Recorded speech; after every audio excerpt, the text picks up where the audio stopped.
श्री राजीव जी से आग्रह करूंगा कि चिर प्रतीक्षित उनका व्याख्यान जो कि सब सुनने के लिए आतुर हैं, कृपया स्टेज पर आके अपना व्याख्यान शुरू करें। तो नागरिक बंधु, भरत भाई जो मेरे आदरणीय हैं, अग्रज हैं, उनके साथ बैठे हुए श्री अजय भाई, यहाँ के काम में मेरा सहयोग करने वाले सभी सहयोगी मित्रों, मैं बहुत आभारी हूँ आपका कि आप अपना समय निकाल कर यहाँ आए हैं और मैं आपके साथ अपने भारत देश की कुछ समस्याओं के बारे में और उन समस्याओं का कुछ समाधान हो सकता है उसके बारे में कुछ छोटी छोटी लेकिन बहुत गंभीर और महत्वपूर्ण बातें कहने के लिए आया हूँ। पिछले वर्ष भी मैं आया था, आप में से कुछ लोगों ने शायद सुना होगा और कुछ लोगों ने शायद ऑडियो सीडी या कैसेट्स में सुना होगा। कुछ ऐसी बातें मैं आपसे शेयर करना चाहता हूँ जो भारत देश के बारे में शायद आपको अभी तक सुनने में ना आई हो, पढ़ने में भी ना आई हो और भारत के बारे में कभी विचार करते समय आपके मन में भी ना आया हो। ऐसी कुछ बातें मैं आपसे शेयर करना चाहता हूँ। मेरी कुछ बातें शेयर करूं उसके पहले एक छोटी सी जानकारी देना चाहता हूं जो मेरे परिचय से जुड़ी हुई है। आप सब जानते हैं कि भारत देश में 1984 में एक बहुत बड़ी दुर्घटना हुई थी भोपाल शहर में, जिसमें लगभग 20,000 से ज्यादा लोग मरे थे और 1 लाख से ज्यादा लोग 10 वर्षों में मरे थे। 20,000 लोग तो एक रात में मरे थे और 1 लाख से ज्यादा लोग 10 वर्षों में मरे थे 1984 से 1994 के बीच में, और 5 लाख लोग जिंदगी भर के लिए विकलांग हो गए थे, मानो जिनका जीवन हमेशा के लिए खत्म हुआ।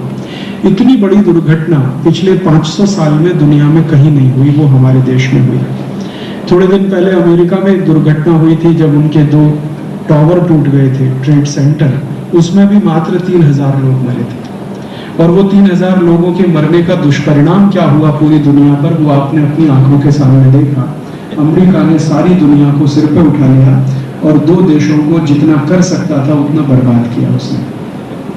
इसी अमेरिका देश की एक कंपनी ने 1984 3 दिसंबर को भारत देश के 20,000 लोगों को मारा था। इसी अमेरिका की एक कंपनी। अमेरिकन नागरिक मर जाएं तो इराक और अफगानिस्तान पे हमला किया जा सकता है।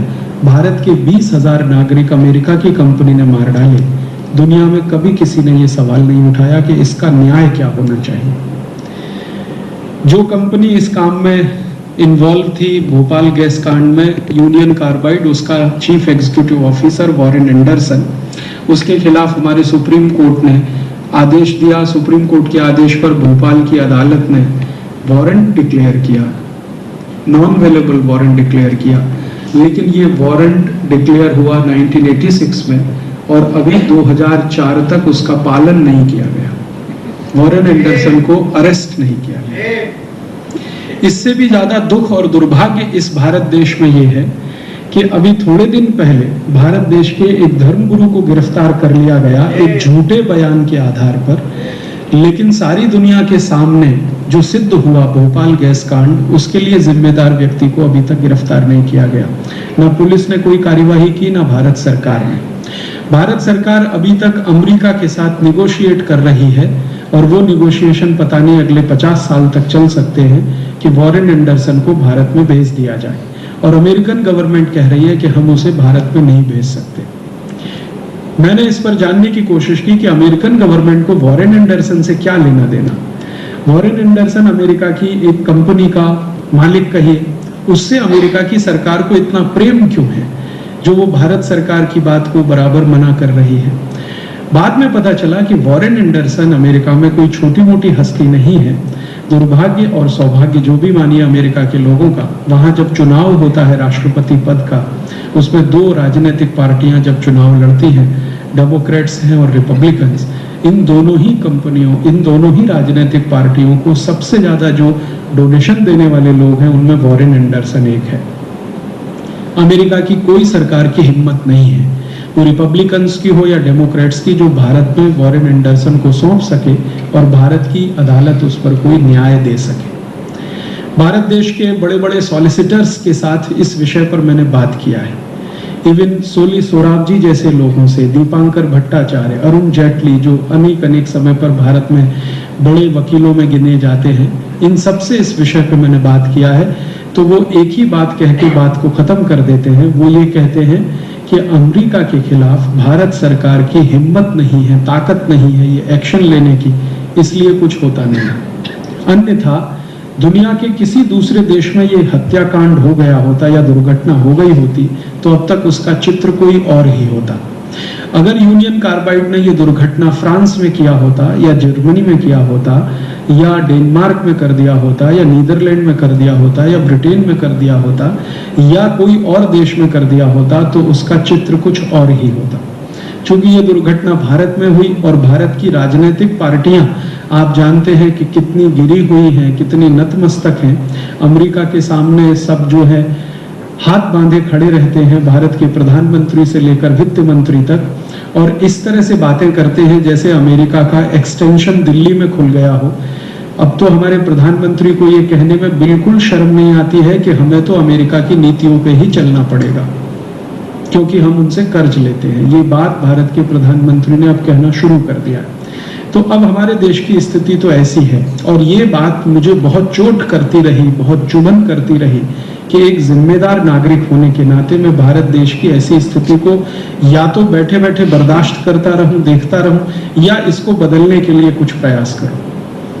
बहुत लोग भारत में हैं, मेरे जैसे हैं, लेकिन वो बहुत सिनिसिज्म में फंस गए हैं। वो मानते हैं कि कुछ हो नहीं सकता, कुछ अच्छा नहीं हो सकता, अब जो है वही स्वीकार करना पड़ेगा। लेकिन बहुत लोग ऐसे हैं भारत में जो ये मानते हैं कि नहीं, कुछ करना चाहिए, उसका परिणाम जो मिले मिले, लेकिन हमें प्रयास करना चाहिए। मैं व्यक्तिगत रूप से कर्मण्येवाधिकारस्ते मा फलेषु कदाचन में विश्वास करता हूँ। भगवत गीता में कृष्ण अर्जुन को कह रहे हैं कि तुम कर्म करो और कर्म के लिए प्रयास करो, परिणाम जो निकले उसकी परवाह तुम मत करो। और यही बात को ध्यान में रखकर 1984 में यूनियन कार्बाइड कंपनी के खिलाफ मैंने मेरे विद्यार्थी जीवन में, उस समय मैं एक छोटे से रिसर्च प्रोजेक्ट में काम कर रहा था भारत सरकार के, उस जीवन में तय कर लिया था कि मुझे अब देश के लिए, समाज के लिए कुछ करना है, मेरे व्यक्तिगत जीवन के लिए मैं कुछ नहीं करूंगा। वहां से ये यात्रा शुरू हुई। इस यात्रा में 6 वर्ष के बाद थोड़ी सफलता मिली, और वो सफलता इस रूप में मिली कि हमने यूनियन कार्बाइड के खिलाफ भारत के 10,000 से ज्यादा गांवों में बॉयकॉट कैंपेन किया था, बहिष्कार अभियान। और वो सब के सब 10,000 गांव आज भी ऐसे हैं जो यूनियन कार्बाइड की बनाई हुई कोई वस्तु इस्तेमाल नहीं करते। उन 10,000 गांवों में किसान पहले यूनियन कार्बाइड का बनाया हुआ पेस्टिसाइड इस्तेमाल करते थे, किसानों ने वो पेस्टिसाइड बंद किए, और वहां के लोग यूनियन कार्बाइड की बनाई हुई एवर रेडी बैटरी इस्तेमाल करते थे, वो उन्होंने बंद किया। बाद में हम लोगों ने मुंबई के शेयर मार्केट में एक कैंपेन किया था, और मुंबई के शेयर ब्रोकर्स ने हमें बहुत मदद किया। उन्होंने यूनियन कार्बाइड के बहुत सारे शेयर्स जो खरीदे हुए थे वो बेचना शुरू किया और नए शेयर्स खरीदना बंद किया। उससे यूनियन कार्बाइड कंपनी को काफी नुकसान हुआ। और ये सब अभियान चलाते चलाते बहुत सारे धर्म गुरुओं का भी हमें आशीर्वाद मिला, मदद मिली। परिणाम ये हुआ कि एक दिन यूनियन कार्बाइड ने भारत को छोड़ दिया।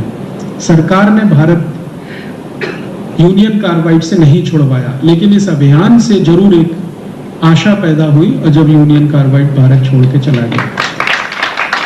और आप जानते हैं कि बाद में वो यूनियन कार्बाइड कंपनी अमेरिका से भी चला गया। माने अब यूनियन कार्बाइड कंपनी का अमेरिका में भी कोई अस्तित्व नहीं है, और अब उस कंपनी की सारी संपत्ति अमेरिका की कुछ दूसरी कंपनियों के द्वारा टेक ओवर की गई है, और भारत में भी अब उसका कोई अस्तित्व नहीं। ये सब काम करते करते मेरे मन में बहुत सारे प्रश्नों का निर्माण हुआ था। उनका समाधान ढूंढने के लिए मैंने कुछ अभ्यास करना शुरू किया था, अध्ययन करना शुरू किया था। और वो अध्ययन करना ये शुरू किया कि आखिरकार ये यूनियन कार्बाइड कंपनी आई कैसे भारत में।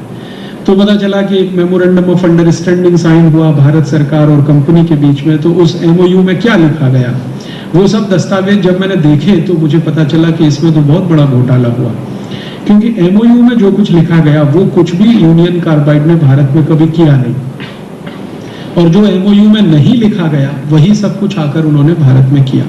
तो मैंने इस बात को भारत सरकार के एक उद्योग मंत्री के सामने कहा था कि जो एमओयू आपने लिखा, साइन किया है कंपनी के साथ, अगर कंपनी उसको फॉलो नहीं कर रही है तो आपने उसके खिलाफ कोई केस क्यों नहीं किया, और उसके खिलाफ कोई काम क्यों नहीं किया, एक्शन क्यों नहीं लिया।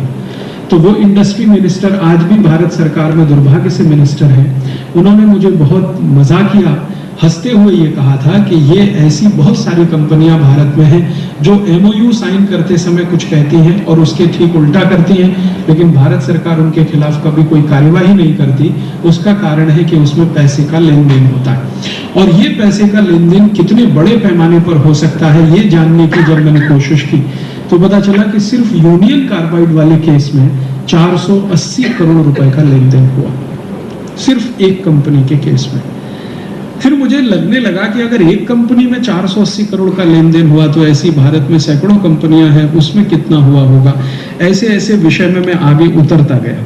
बाद में मुझे एक ऐसे सज्जन, एक ऐसे सत्पुरुष के साथ परिचय हो गया जो बहुत बड़े इतिहासकार हैं और भारत पर बहुत उन्होंने अभ्यास किया है, 40 वर्षों तक भारतीय इतिहास का अध्ययन करते रहे हैं।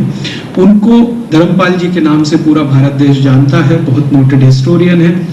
एक बार जब मैं उनसे ये बात करता था तो उन्होंने कहा कि देखो ये जो यूनियन कार्बाइड का प्रॉब्लम है ये कोई नया नहीं है, ऐसा भारत में पहले भी कई बार हुआ है। जब हमारे देश की कुछ सरकारों ने विदेशी कंपनियों के साथ एमओयू साइन किए थे तो मैंने कहा ये कब हुआ? उन्होंने कहा 400 साल पहले हुआ था, जब इस देश में जहांगीर नाम का एक राजा था, उसने ईस्ट इंडिया कंपनी के साथ एक एमओयू साइन किया था। मैंने कहा मुझे वो उसकी कॉपी देखनी है कि वो जहांगीर ने ईस्ट इंडिया कंपनी के साथ जो एमओयू साइन किया। तो उन्होंने कहा उसकी कॉपी तो भारत में नहीं मिलेगी, लंदन में मिल सकती है। उस कॉपी को ढूंढने के लिए मैं लंदन तक पहुंचा और मुझे सफलता मिली। लंदन में हाउस ऑफ कॉमन्स है, आप जानते हैं, अंग्रेजों की लोकसभा, उनकी एक बहुत बड़ी लाइब्रेरी है। उस लाइब्रेरी से मुझे ईस्ट इंडिया कंपनी और जहांगीर के बीच जो एमओयू साइन हुआ था उसकी कॉपी मिल गई। वहां पर कॉपी 2 भाषाओं में उपलब्ध है, एक तो फारसी में लिखी हुई है और दूसरा अंग्रेजी में लिखी हुई है। अंग्रेजी कॉपी जब मैंने देखी तब मुझे अंदाजा हुआ कि जहांगीर ने तो पूरे भारत को लूटने की खुली छूट दे दिया था ईस्ट इंडिया कंपनी को, सिर्फ एमओयू साइन नहीं। ईस्ट इंडिया कंपनी को भारत में फ्री ट्रेड करने की अनुमति दी गई थी और फ्री ट्रेड का उस समय का जो डेफिनेशन था वो ये कि वो कुछ भी बेच सकते हैं, कितना भी मुनाफा कमा सकते हैं, भारत से लेके जा सकते हैं, जहांगीर को उसमें से कुछ टैक्स के रूप में मिल सकता है।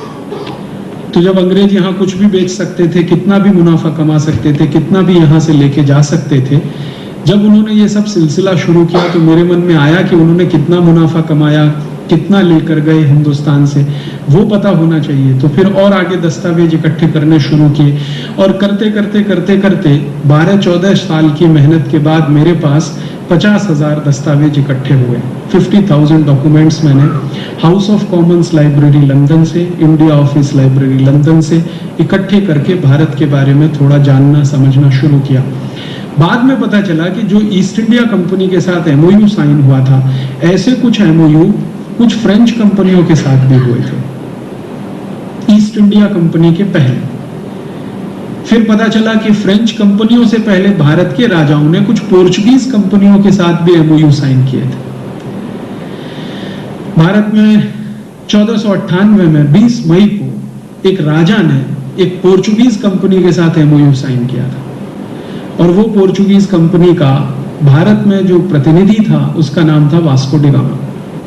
उस वास्को डी गामा के साथ केरल, आप जानते हैं, पहले केरल मलाबार के नाम से जाना जाता था। मलाबार में एक राजा होता था जिसका नाम था झामोरिन, कालीकट उसकी राजधानी था। तो उसने 1498 20 मई को वास्को डी गामा के साथ एक एमओयू साइन किया था और परिणाम ये हुआ, उस एमओयू ने वास्को डी गामा को पूरे कालीकट को लूटने का अधिकार दिया था और वास्को डी गामा ने कालीकट से लूट कर जितना सोना ले गया था उसका वर्णन पोर्चुगीज डॉक्यूमेंट्स बताते हैं जो मैंने लिस्बन से लिए, वहां के आर्काइव से। लिस्बन आर्काइव्स में जब मैं गया ढूंढने के लिए कि वास्को डी गामा कितना कुछ लूट के ले गया, तो पहला एमओयू जब साइन हुआ 20 मई 1498 को, उसके बदले में वास्को डी गामा कम से कम 7 जहाज भरकर सोने की अशर्फी यहां से ले गया था। एक जहाज में कम से कम 6 से 7 मीट्रिक टन सोना आता था। ऐसे 7 जहाज भरकर लेके गया था और सिर्फ एक ही एरिया से जिसको मलाबार कहते हैं। पूरे भारत देश की कल्पना नहीं कर सकते, एक एरिया से वो लेके गया। फिर दूसरी बार अगेन वास्को डी गामा आया, फिर एक और MOU साइन किया, फिर उसके बाद वो कुछ लेके गया। तो मुझे ये समझ में आने लगा कि ये भारत में बड़ी पुरानी बीमारी है विदेशी कंपनियों से MOU साइन करने की, और ये बीमारी इतनी खतरनाक है कि बाहर वालों को बुलाकर अपने को लुटवाने की, कि आओ और आप हमको लूट के ले जाओ, हम आपका स्वागत करेंगे, आपको अतिथि बनाकर अपने महल में ठहराएंगे, खीर पूड़ी खिलाएंगे और आपको लूटने का लाइसेंस भी देंगे कि आप इस देश को लूट के ले जाओ। तो ये बीमारी जब इतनी ज्यादा पुरानी है तो मैंने सोचना शुरू किया कि इसके गहरे कुछ निहितार्थ होने चाहिए, और उस दिशा में बढ़ते बढ़ते बढ़ते बढ़ते कुछ समझ में आने लगा, और वो समझ में आते आते आज इस निष्कर्ष पे मैं पहुंचा कि ये बीमारी जो भारत में 14वीं शताब्दी में आई थी, वो बीमारी अब 21वीं शताब्दी में और ज्यादा तीव्रता से आ गई है। 14वीं शताब्दी में तो एक दो राजा थे और एक दो विदेशी कंपनियां थी जिनके साथ MOU साइन होते थे। अब 21वीं शताब्दी के भारत के जो राजा हैं वो तो हजारों अमेरिकन यूरोपियन कंपनियों के साथ MOU साइन कर रहे हैं, और हवाई जहाज में उड़ कर जा रहे हैं उनको बुलाने के लिए कि आप आइए, हमने भारत के सारे दरवाजे खोल दिए हैं, जो कुछ लूटना चाहते हैं लूट के ले जाइए, जो कुछ हमारे पास बच गया है पिछले 500 साल में लूटने के बाद वो आप ले जाइए। 500 साल तो हमने लूटने के लिए दरवाजे खोले ही थे, अब आने वाले 100-150 साल में भी जो बचा है वो भी आप लेके चले जाइए। तो ये एक बीमारी हमारे देश में जो 14वीं-15वीं शताब्दी में आई, वो बीमारी अब बहुत गहरी हो गई है। पहले ये इंडिविजुअल लेवल पे थी, अब इंस्टीट्यूशनल हो गई है ये बीमारी। पहले भारत में आप जानते हैं आजादी के पहले 565 रियासतें थी तो 565 राजा थे, तो एक दो राजा एक दो विदेशियों को बुलाता था। अब भारत में क्या है कि सभी राज्य मिलकर एक यूनियन हो गया है, और राजा पूरा का पूरा एक है, प्राइम मिनिस्टर हो या दूसरा हो, वो सीधे ही बुला लेता है और पूरे भारत में लूटने का अधिकार दे देता है और लाइसेंस दे देता है। और दुर्भाग्य हमारे भारत देश का ये है कि हमारी जो साधारण जनता है, साधारण जो लोग हैं, कॉमन पीपल जो हैं, उनको ये सब कुछ मालूम नहीं है कि हमारे देश में किस तरह से ये सब होता है। और मुझे तो इससे भी ज्यादा दुख इस बात का होता है कि साधारण लोगों को मालूम नहीं है तो एक बार उनको क्षमा किया जा सकता है, लेकिन भारत में ये जो पढ़ा लिखा क्लास है, जिसको एजुकेटेड आप कह सकते हैं, और आप चाहें तो उसको बेस्ट क्वालिटी ब्रेन कह सकते हैं दुनिया का, इसको भी इन सब विषयों में कोई रस नहीं है और कोई बहुत ज्यादा चिंता नहीं है। जो भरत भाई बार बार कहते हैं ना, जगे हुए को कैसे जगाओगे, ये जो जगा हुआ क्लास है ये यही है। इसमें चार्टर्ड अकाउंटेंट्स हैं, इंजीनियर्स हैं, डॉक्टर हैं, मैनेजर हैं, वो सब जानते हैं कि भारत की बड़े पैमाने पे लूट हो रही है, लेकिन कभी गांव-गांव जाके लोगों को बताएं, समझाएं, बातें करें, इस पे कोई प्रयास ही नहीं करते हैं, और इससे कैसे जूझें और इसमें समस्या का क्या समाधान निकले उसमें भी कोशिश नहीं करते। अभी थोड़े दिन पहले मैं भारत में एक बहुत बड़ी कॉन्फ्रेंस में गया था। भारत के कई डॉक्टर्स लोगों का एक संगठन है, इंडियन मेडिकल एसोसिएशन, उनकी एक कॉन्फ्रेंस में गया था। उसमें भारत देश के कई बड़े माने जाने डॉक्टरों के साथ बात करता था, चर्चा करता था। तो उनके सामने मैंने एक प्रश्न रखा था कि आजकल भारत में एक बीमारी बहुत हो गई है, शायद दुनिया में भी ज्यादा हो गई है, हार्ट अटैक। बहुत ज्यादा हृदय घात हो रहे हैं और कम उम्र में हृदय घात हो रहे हैं। 35-40 साल की उम्र में भी लोगों को हार्ट अटैक हो रहे हैं। उसका समाधान के रूप में भारत में जो होता है वो क्या होता है? एक सबसे पहला स्टेप है हार्ट अटैक के समाधान में, वो है एंजियोप्लास्टी। एंजियोप्लास्टी में एक छोटा सा स्प्रिंग है जो स्टंट के नाम पर डाला जाता है। आपकी जो आर्टरीज हैं, जहाँ पे कुछ थोड़ा बहुत ब्लॉकेज है, तो उन आर्टरीज को थोड़ा एक्सपेंड करने के लिए, उसमें जगह ज्यादा बनाने के लिए एक स्प्रिंग डालते हैं। वो स्प्रिंग वैसा ही होता है जैसे बॉल पेन में आपने देखा होगा। वो स्प्रिंग बनाने का खर्चा मात्र 3-3.25 रुपए आता है, और भारत में वो 35,000 से लेकर 1 लाख रुपए के बीच में बेचा जाता है। मैंने इस विषय पर बहुत सारे सर्जन्स लोग जो रोज एंजियोप्लास्टी के 4-5 ऑपरेशन करते हैं, उनके साथ बात किया कि ये जो स्प्रिंग आप डालते हैं, इसकी कॉस्ट ऑफ प्रोडक्शन 3 रुपए, 3.25 रुपए। हाँ, बिल्कुल सही है, इतनी ही है। फिर ये 35,000 से लेके 1 लाख रुपए में डाली जाती है। आपको लगता नहीं कि भारत की लूट हो रही है? तो कहते हैं हाँ, लगता है लूट हो रही है। तो इस लूट को रोकने के लिए कोई प्रयास नहीं किया जाना चाहिए? तो वो कहते हैं आप करो। मैंने कहा मैं तो सर्जन नहीं, मैं तो डॉक्टर नहीं। आप तो डॉक्टर हैं, आप तो सर्जन हैं। आपको तो सरकार ने एक ऊंची डिग्री देकर आपके ऊपर लाखों रुपए खर्च करके इस जिम्मेदारी के लिए बनाया है। आपका तो पहला कर्तव्य और धर्म है। तो उन्होंने कहा कि हाँ बात तो सही है, लेकिन अंत में एक ने धीमे से कहा कि ये जो 35,000 से 1 लाख के बीच में ये बिकता है स्टंट, इसमें कुछ कमीशन हमारा भी है। तो हम चुप बैठे। ये बात जब मैंने भारत के राष्ट्रपति महोदय तक पहुंचाई, जिनका नाम है डॉक्टर अब्दुल कलाम, और मैंने उनसे कहा कि आप तो DRDO में बड़े पद पर काम कर चुके हैं और आप इस देश के बहुत सिंसियर साइंटिस्ट में माने जाते हैं, जो सच में बहुत सिंसियर है, सिर्फ अपने लिए नहीं सोचते और के लिए भी सोचते हैं, आप इसमें कुछ प्रयास कराइए। तब उन्होंने एक लंबा पत्र मुझे भेज दिया और कहा कि मैंने DRDO में रहते हुए प्रयास किया था और ये जो स्टंट भारत में बाहर से आता है, अमेरिका से बेसिकली आता है, 35,000 से 1 लाख रुपए के बीच में, इसको डॉक्टर अब्दुल कलाम के प्रयासों से 10 रुपए में तैयार किया गया था। लेकिन भारत सरकार ने उस समय डॉक्टर कलाम का साथ नहीं दिया, अमेरिकी कंपनी का साथ दिया, तो आज तक वो योजना कार्यान्वित नहीं हो पाई। ये डॉक्टर अब्दुल कलाम ने मुझे लिख के भेजा। तो मैंने कहा जिस समय आप साइंटिस्ट थे तब भारत सरकार ने आपको मदद नहीं किया, ठीक है, समझ में आता। अब तो आप भारत सरकार के मुखिया हैं, अब तो आप प्रेसिडेंट हैं, अब तो आपके लिए बहुत आसान है ये सब करना। तो उन्होंने कहा अब और मुश्किल है, पहले ज्यादा आसान था, अब और मुश्किल है। अब क्या है, अब मैं प्रोटोकॉल से इतना घिरा हुआ हूं चारों तरफ से कि अब तो मेरी जिंदगी की सारी आजादी खत्म हो गई।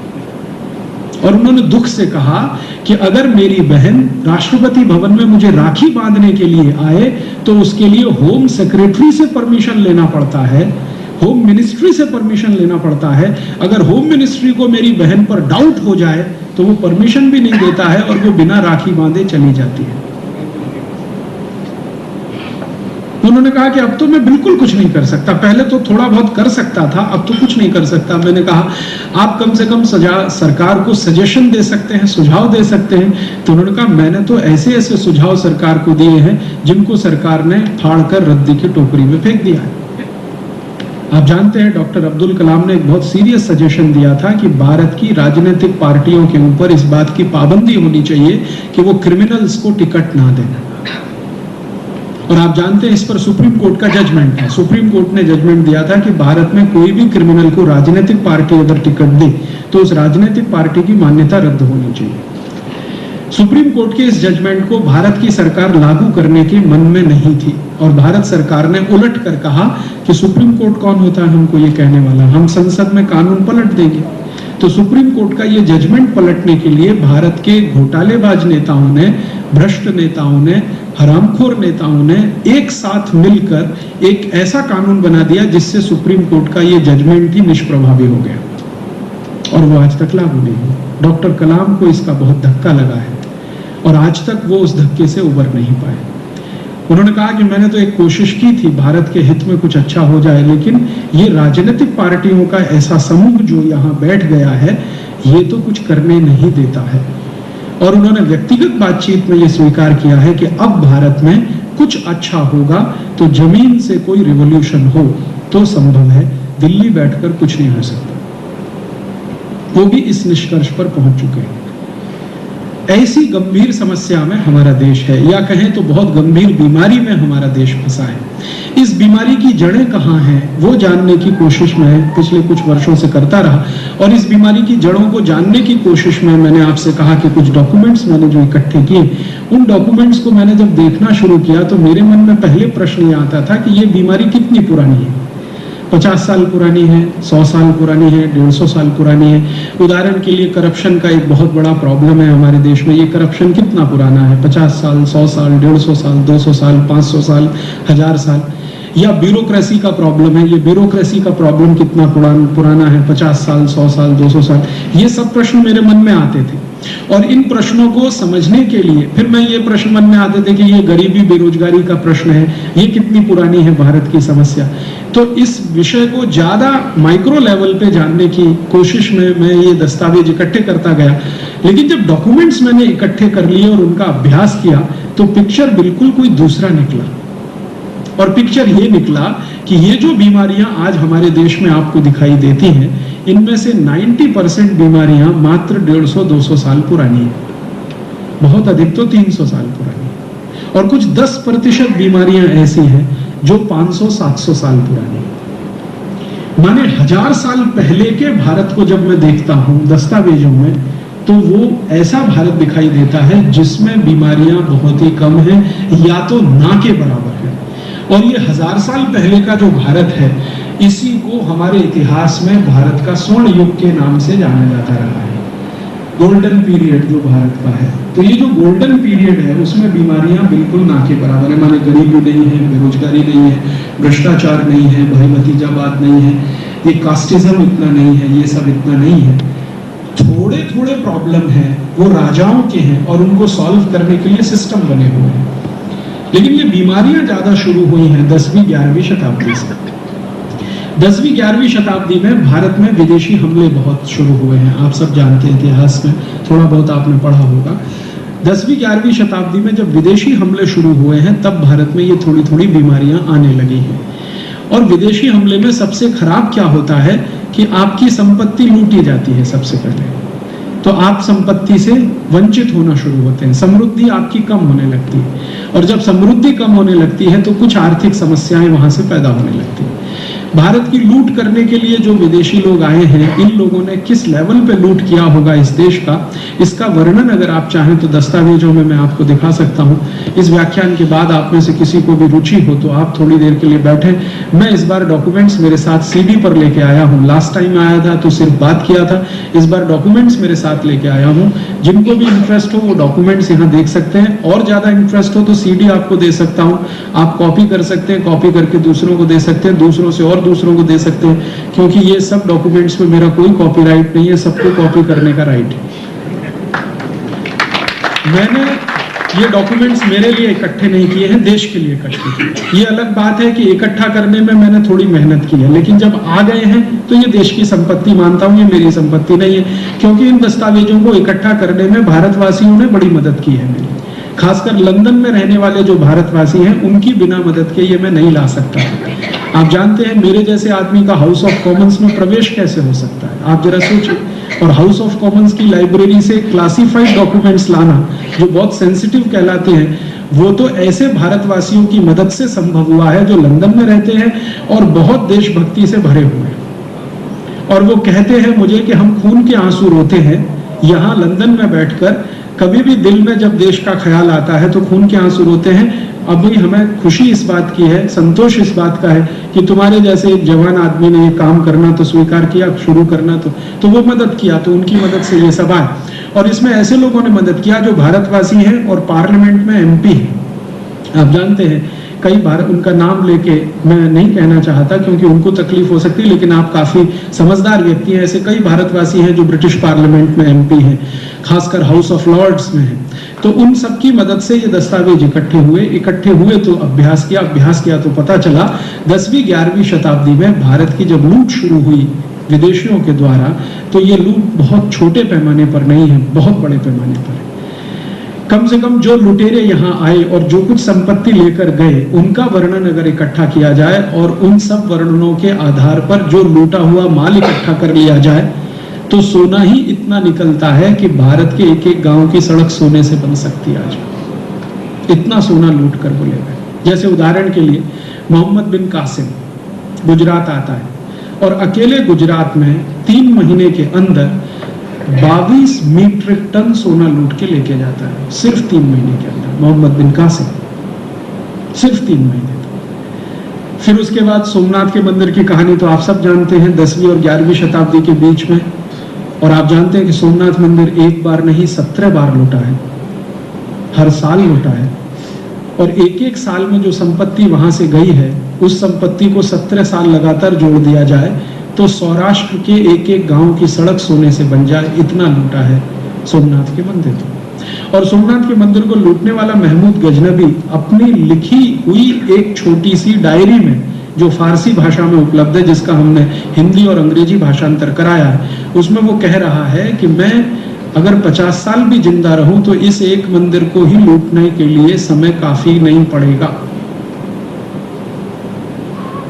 आप जानते हैं कि वो एक बार नहीं 2 बार आया, 2 बार नहीं 3 बार आया, 3 बार नहीं 17 बार आया, 18वीं बार मर गया, नहीं तो फिर आने वाला था। तो वो कह रहा है कि अगर मैं 50 साल और जिंदा रहूं तो इस एक मंदिर को लूटने के लिए समय कम पड़ेगा। माने उस एक ही मंदिर में इतनी संपत्ति है जिसको लूटने के लिए किसी एक व्यक्ति को 17 बार आना पड़ता है।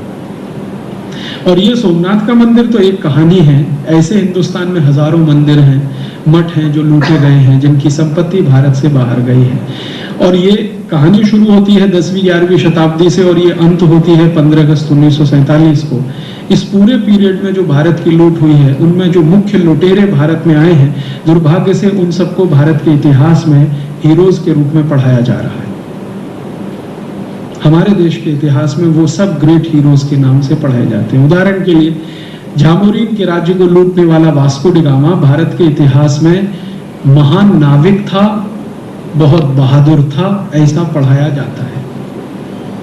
और वास्को डी गामा के बारे में जो दस्तावेज मुझे मिले वो ये बताते हैं कि ना तो वास्को डी गामा नाविक था, ना ही बहादुर था।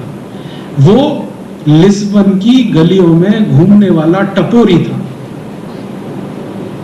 जो उसका लाइफ जिन्होंने लिखा है, पुर्तगाली इतिहासकारों ने वास्को डी गामा के बारे में जो कुछ लिखा है वो लिखा हुआ दुनिया में उपलब्ध है। वास्को डी गामा पे 2 किताबें लिखी गई हैं पोर्चुगीज में, जिनका इंग्लिश ट्रांसलेशन भी आ चुका है। वो दस्तावेज बताते हैं कि वो टपोरी था। टपोरी एक शब्द है मराठी का, बंबई में बहुत इस्तेमाल किया जाता है। टपोरी का माने आवारा लड़का, जिसको कोई काम नहीं है, कोई धाम नहीं है, बस इधर घूमना उधर घूमना, कभी इधर कभी उधर, बिना किसी काम के घूमने वाला। और कभी भी किसी का छोटा मोटा जेब काट लिया, पर्स निकाल लिया, किसी से कुछ छीन लिया, ये टपोरी। वो टपोरी व्यक्ति था जिसको पोर्चुगीज गवर्नमेंट ने भारत जाने के लिए एक चिट्ठी दे दिया कि ये तुम्हारा अधिकार पत्र है, तुम जाओ और भारत के हिस्से को लूट के ले आओ। जो कुछ लाओगे उसमें से इतना % हमें दे देना, इतना % चर्च को दे देना, बाकी बचा हुआ अपने लोगों में बांट लेना। बाकायदा अधिकार पत्र उसको दिया गया। चार्टर जिसको कहा जाता है वो उसको लेके आया है और वो खुद लिख रहा है वास्को डी गामा कि मुझे नाव चलाना नहीं आता। और भारत के इतिहास के विद्यार्थी पढ़ रहे हैं कि वो बहुत महान सेलर था, उसको नाव चलाना नहीं आता। वो कहता है कि मैंने कभी जिंदगी में नाव नहीं चलाई और वो कहता है मुझे बहुत डर लगता है समुद्र यात्रा करने में, क्योंकि कभी भी नाव डूब जाती है। तो नाव कौन चलाता था वास्को डी गामा की? वास्को डी गामा की नाव एक गुजराती भाई चलाता था जो उसने नौकर रखा हुआ था। और वो गुजराती भाई जो था वो कच्छ का था। कच्छ में मांडवी नाम का एक गांव है, उस मांडवी का रहने वाला एक नाविक वास्को डी गामा के यहाँ नौकरी करता था। वो नाव लेके आया था क्योंकि है कान्होजी माला, भरत भाई को उनका नाम मालूम है, मैं भूल गया। मांडवी का रहने वाला एक कच्ची नागरिक वास्को डी गामा की नाव लेके भारत आया था।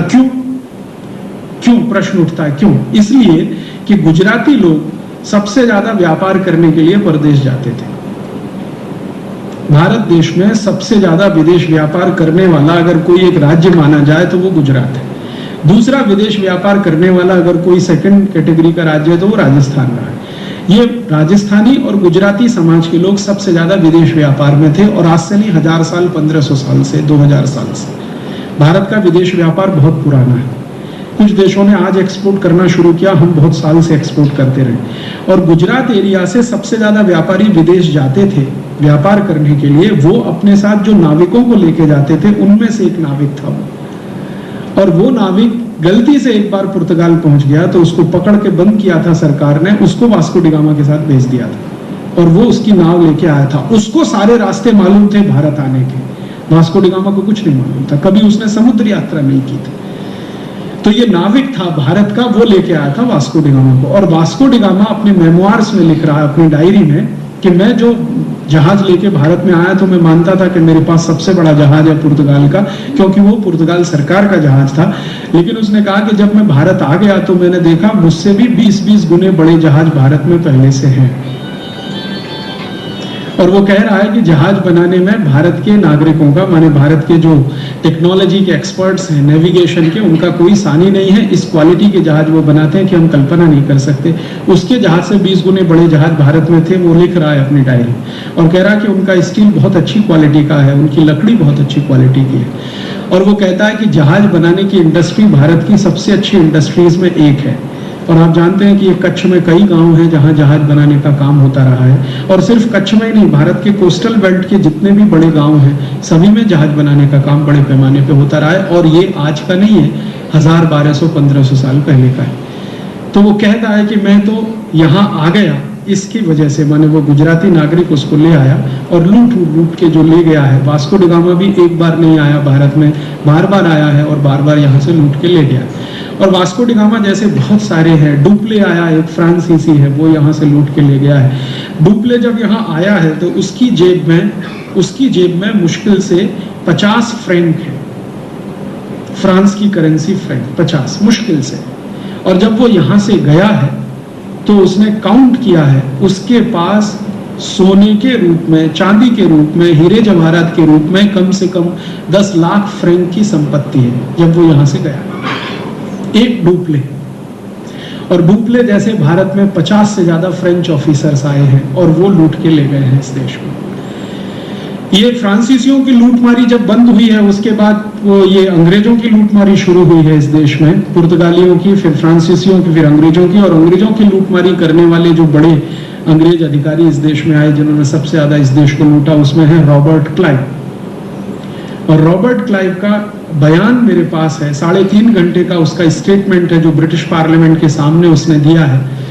जब वो यहाँ आया है तो ईस्ट इंडिया कंपनी के क्लर्क की हैसियत से आया है और क्लर्क की हैसियत से उसकी साल की पगार 50 ब्रिटिश पाउंड की है। साल की पगार 50 ब्रिटिश पाउंड की है। और साल की पगार 50 ब्रिटिश पाउंड की क्लर्क की हैसियत से जब यहाँ आता है रॉबर्ट क्लाइव, तो बाद में उस रॉबर्ट क्लाइव को जिम्मेदारी दी गई है अंग्रेज सेना के सेनापति की। और सेनापति की जिम्मेदारी के बाद वो सिराजुद्दौला के साथ युद्ध लड़ता है। युद्ध में धोखा होता है सिराजुद्दौला को, मीर जाफर से दोस्ती करके वो सिराजुद्दौला के खिलाफ भड़काता है और सिराजुद्दौला की हत्या कराता है। और उसके बाद जो बंगाल का नवाब बनकर इंग्लैंड जाता है और उस इंग्लैंड की पार्लियामेंट में 3.5 घंटे का भाषण देता है और उससे पूछा जाता है कि तुमने भारत से क्या क्या लाया है, तो वो कहता है कि मैं भारत से जो संपत्ति लाया हूँ वो कम से कम 1 करोड़ ब्रिटिश पाउंड के बराबर है। पहली बार जब वो गया है। आप शायद जानते हैं कि ये साधारण सा क्लर्क, ईस्ट इंडिया कंपनी का साधारण सा क्लर्क रॉबर्ट क्लाइव जब भारत से वापस गया है पहले ही बार में, तो उसने इतनी संपत्ति बनाई है कि एक पूरा द्वीप खरीद लिया उसने, पूरा का पूरा द्वीप। और इतनी संपत्ति वो यहां से लेके गया कि उसने उसका म्यूजियम बनाया। और क्लाइव का म्यूजियम आज भी है, आप चाहें तो कभी जाके देख आइए, मैं देख आया। क्लाइव के म्यूजियम में आज भी वो सारे भारत के बेशकीमती हीरे जवाहरात, सोने चांदी के बहुत सारे सामान भरे पड़े हैं जिनको कभी कभी नीलाम किया जाता है। थोड़े दिन पहले एक नीलामी हुई थी, क्लाइव के परिवार के लोगों ने एक कप और एक प्लेट को नीलाम किया था, जो एक कप और एक प्लेट सोने का 47,000 ब्रिटिश पाउंड में नीलाम हुआ अभी थोड़े दिन पहले। और उसी क्लाइव के खजाने में से हमारे देश के एक व्यक्ति विजय माल्या ने एक तलवार लाई। वो रॉबर्ट क्लाइव तो नहीं। जब टीपू सुल्तान के खिलाफ अंग्रेजों ने युद्ध लड़ा तो टीपू सुल्तान की संपत्ति लूट के अंग्रेज ले गए, तो उस संपत्ति में एक तलवार भी थी सोने की। वो तलवार अभी विजय माल्या लेके आए नीलामी में, हजारों पाउंड की। और एक बार एक British museum, Albert hall museum जो लंदन का है, उसके क्यूरेटर को मैंने एक प्रश्न पूछा था कि भाई ये जो म्यूजियम है इंग्लैंड के और पूरे ब्रिटेन के, इन म्यूजियम में जो संपत्ति है उसमें सबसे ज्यादा कहाँ की है? तो उन्होंने कहा भारत की ही है। तो मैंने कहा ये वापस दे दो हमको। तो उन्होंने कहा अगर ये वापस दे देंगे तो भारत सोने की चिड़िया हो सकता है और हम सब सड़क पे आ सकते हैं, इतनी संपत्ति है। और वो संपत्ति के बारे में एक बार भारत की संसद में चर्चा हुई थी और ये चर्चा भारत के पहले वित्त मंत्री ने की थी, सीडी देशमुख ने। जब पंडित नेहरू इस देश के प्राइम मिनिस्टर थे तो सीडी देशमुख उनके फाइनेंस मिनिस्टर हुआ करते थे। इस पे चर्चा हुई थी और बात यहां तक आई थी कि इसको वापस लाने के लिए क्या किया जाए, लेकिन बाद में वो आइडिया ड्रॉप कर दिया गया। कारण क्या था? संसद में रिकॉर्ड्स हैं इस बात के, हमारी संसद में बात ये आई कि अंग्रेज इससे नाराज हो जाएंगे और हमें उन्हें नाराज नहीं करना। तो वो नाराज हो जाएंगे, हम उनसे वापस मांगेंगे संपत्ति, तो नाराज नहीं करना है। तो हमने क्या किया, अंग्रेजों से संपत्ति तो अपनी वापस नहीं मांगी, अंग्रेजों से भीख मांगना शुरू कर दिया कटोरा लेके, कर्ज के रूप में। और वो कर्ज बढ़ते बढ़ते बढ़ते बढ़ते आज इतना हो गया है कि भारत की सरकार उस कर्जे का ब्याज भरने के लिए कर्ज ले रही है। अगर वही संपत्ति हम वापस ले आते तो हम भारत को फिर से सोने की चिड़िया बना सकते थे, क्योंकि एक रॉबर्ट क्लाइव का अंदाजा आप लगाइए, 1 करोड़ पाउंड की संपत्ति वो ले जाता है, और रॉबर्ट क्लाइव जैसे भारत में 50,000 अंग्रेज ऑफिसर आए 300 साढ़े 300 साल में। एवरेज भी निकाला जाए तो आप कल्पना कर सकते हैं कि कितनी संपत्ति यहाँ से गई है। तो इतनी भयंकर लूट इस देश की हुई है पिछले 500, 700, 1000 वर्षों में। उस लूट ने हमारे समाज में एक बीमारी पैदा कर दिया है। वो बीमारी है गरीबी का, भूखमरी का, बेरोजगारी का। क्योंकि जब समाज बहुत बड़े पैमाने पर लूटा जाता है तो उसकी समृद्धि में कमी आती है, और समाज की समृद्धि में कमी आती है तो उसके उद्योग, उसका व्यापार, उसकी सारी व्यवस्थाएं गड़बड़ाना शुरू हो जाती है। इसको आप ऐसे समझने की कोशिश करिए, आपके घर को कोई लगातार लूटे तो थोड़े दिन में आपका घर नहीं रहने वाला है। तो इस देश को लगातार लूटा गया तो कुछ रहने वाला नहीं था, तो सब कुछ खत्म हो गया। जो कुछ भी था संपत्ति के नाम पर वो गया। और ये संपत्ति जो हमारी चली गई लूट में, ये आई कहां से हमारे पास? इस पर मैंने थोड़ा अभ्यास करना शुरू किया कि इतना सोना, चांदी, हीरे, जवाहरात भारत में तो होते नहीं। भारत में तो सोना पैदा करने का काम कभी हुआ नहीं। अभी थोड़े दिन पहले कर्नाटक में एक खदान मिली सोने की कोलार में, वो भी थोड़े दिन में बंद हो गई। वहां सोना वहां भी नहीं। चांदी भी भारत में बहुत नहीं आती है। जमीन के नीचे न ज्यादा सोना है न ज्यादा चांदी। हीरे जवाहरात की खदानें भी बहुत थोड़े एरिया में है। मध्य प्रदेश में पन्ना नाम का एक जिला है, वहां पे थोड़ा बहुत हीरा निकलता है, अन्यथा तो ज्यादा नहीं है। दुनिया में सबसे ज्यादा सोना, चांदी, हीरा, जवाहरात तो ये अफ्रीकी देशों के पास है, या तो थोड़ा बहुत है तो लैटिन अमेरिकी देशों के पास है, या थोड़ा बहुत है तो एशियाई देशों के पास। हमारे पास तो है नहीं जमीन के नीचे। तो इतना सोना चांदी हमारे पास आया कहां से, जो विदेशी इतना सब लूट के ले गए? तो पता चला कि क्या हम भी कभी किसी को लूटने गए थे? मेरे मन में एक बार ये प्रश्न आ गया स्वाभाविक रूप से कि ये विदेशी हमको लूटने आए, क्या हम भी कभी लूटने तो नहीं चले गए किसी को? हमारे यहाँ बड़े बड़े महान राजा हुए, सम्राट अशोक हुआ, शायद कहीं गया हो, किसी को लूट के लाया हो। या रामचंद्र जी कभी चले गए हो चक्रवर्ती सम्राट बनने के लिए, दूसरों को लूट के लाने के लिए। या कभी कृष्ण चले गए हो दूसरों को लूट के लाने के लिए। हो सकता है भारत में कभी ऐसा हो गया हो कभी। तो इस विषय पर जब मैंने दस्तावेज ढूंढना शुरू किया तो आज तक 12-15 साल की मेहनत तो मैं कर चुका हूं, एक भी ऐसा दस्तावेज नहीं मिला जब भारत का कोई राजा किसी पड़ोसी को लूटने के लिए कभी गया हो। हाँ, दस्तावेज इस बात के जरूर मिले हैं कि भारत के बहुत सारे राजा पड़ोसियों को संदेश देने चले गए, धर्म की बात कहने गए, संस्कृति की बात कहने गए, सभ्यता की बात कहने गए, प्रेम, मोहब्बत, शांति की बात कहने गए, लेकिन लूटने के लिए तो भारत का कोई राजा आज तक गया नहीं। ये दस्तावेज तो दुनिया भर में कहीं नहीं है। गए ही नहीं तो दस्तावेज कहां से आएंगे? तो फिर मैंने सोचा कि फिर ये आया कहां से हमारे समाज में इतना धन, इतनी संपत्ति, इतना वैभव? क्योंकि कोई समाज मंदिर सोने के बनाना शुरू करे तो ये तो तभी संभव है जब उस समाज में सरप्लस सोना हो। हमारे भारत में आपने सुना है सोने के मंदिर हैं। स्वर्ण मंदिर अमृतसर का तो शायद आपने देखा भी होगा। अमृतसर का स्वर्ण मंदिर तो एक है, ऐसे 1000 से ज्यादा मंदिर आज भी हैं जहां किवाड़ सोने के हैं, दीवारों में चांदी जड़ी हुई है, हीरे जवाहरात आज भी लगे हुए हैं, इतनी लूट के बाद भी बचा हुआ है। तो कोई समाज सोने के मंदिर कब बनाएगा? जब समाज में इतना ज्यादा सोना हो जो जरूरत से बहुत अधिक हो। खुद इस्तेमाल करते करते हम परेशान हो जाएं, बच जाए तो सोने का फिर मंदिर बनेगा। तो इतना ज्यादा सोना हमारे समाज में कैसे आया और सोने की चिड़िया नाम कैसे पड़ा इस देश का?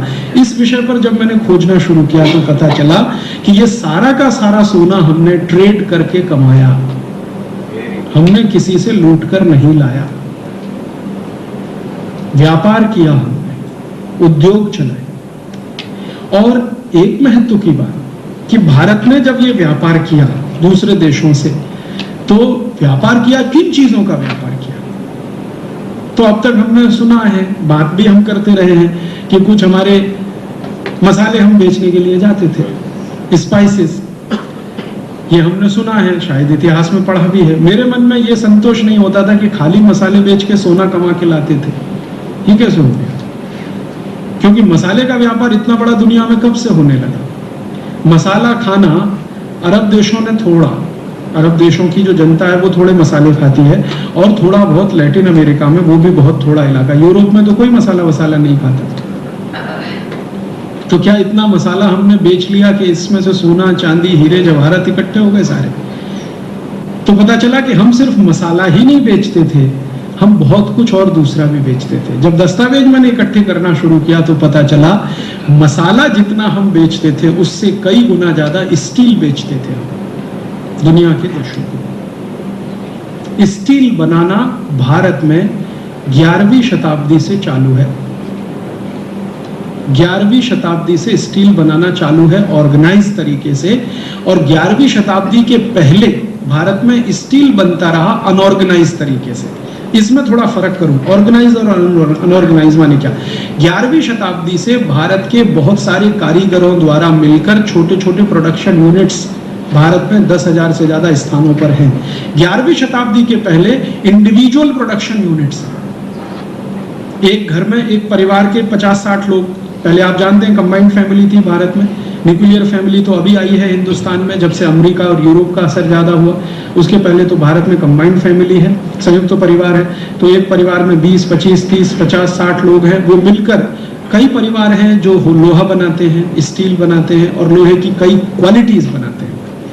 दस्तावेज जो मिले हैं मुझे, वो दस्तावेज ये बताते हैं कि भारत में लोहे का उत्पादन बहुत वर्षों तक दुनिया में सबसे अधिक होता था, और हिंदुस्तान का लोहा दुनिया के सभी देशों में जाता था, और हिंदुस्तानी लोहे से ही दुनिया के तमाम देशों में कंपनियां पानी के जहाज बनाती थी, जिससे वो व्यापार करने के लिए जगह जगह जाती थी।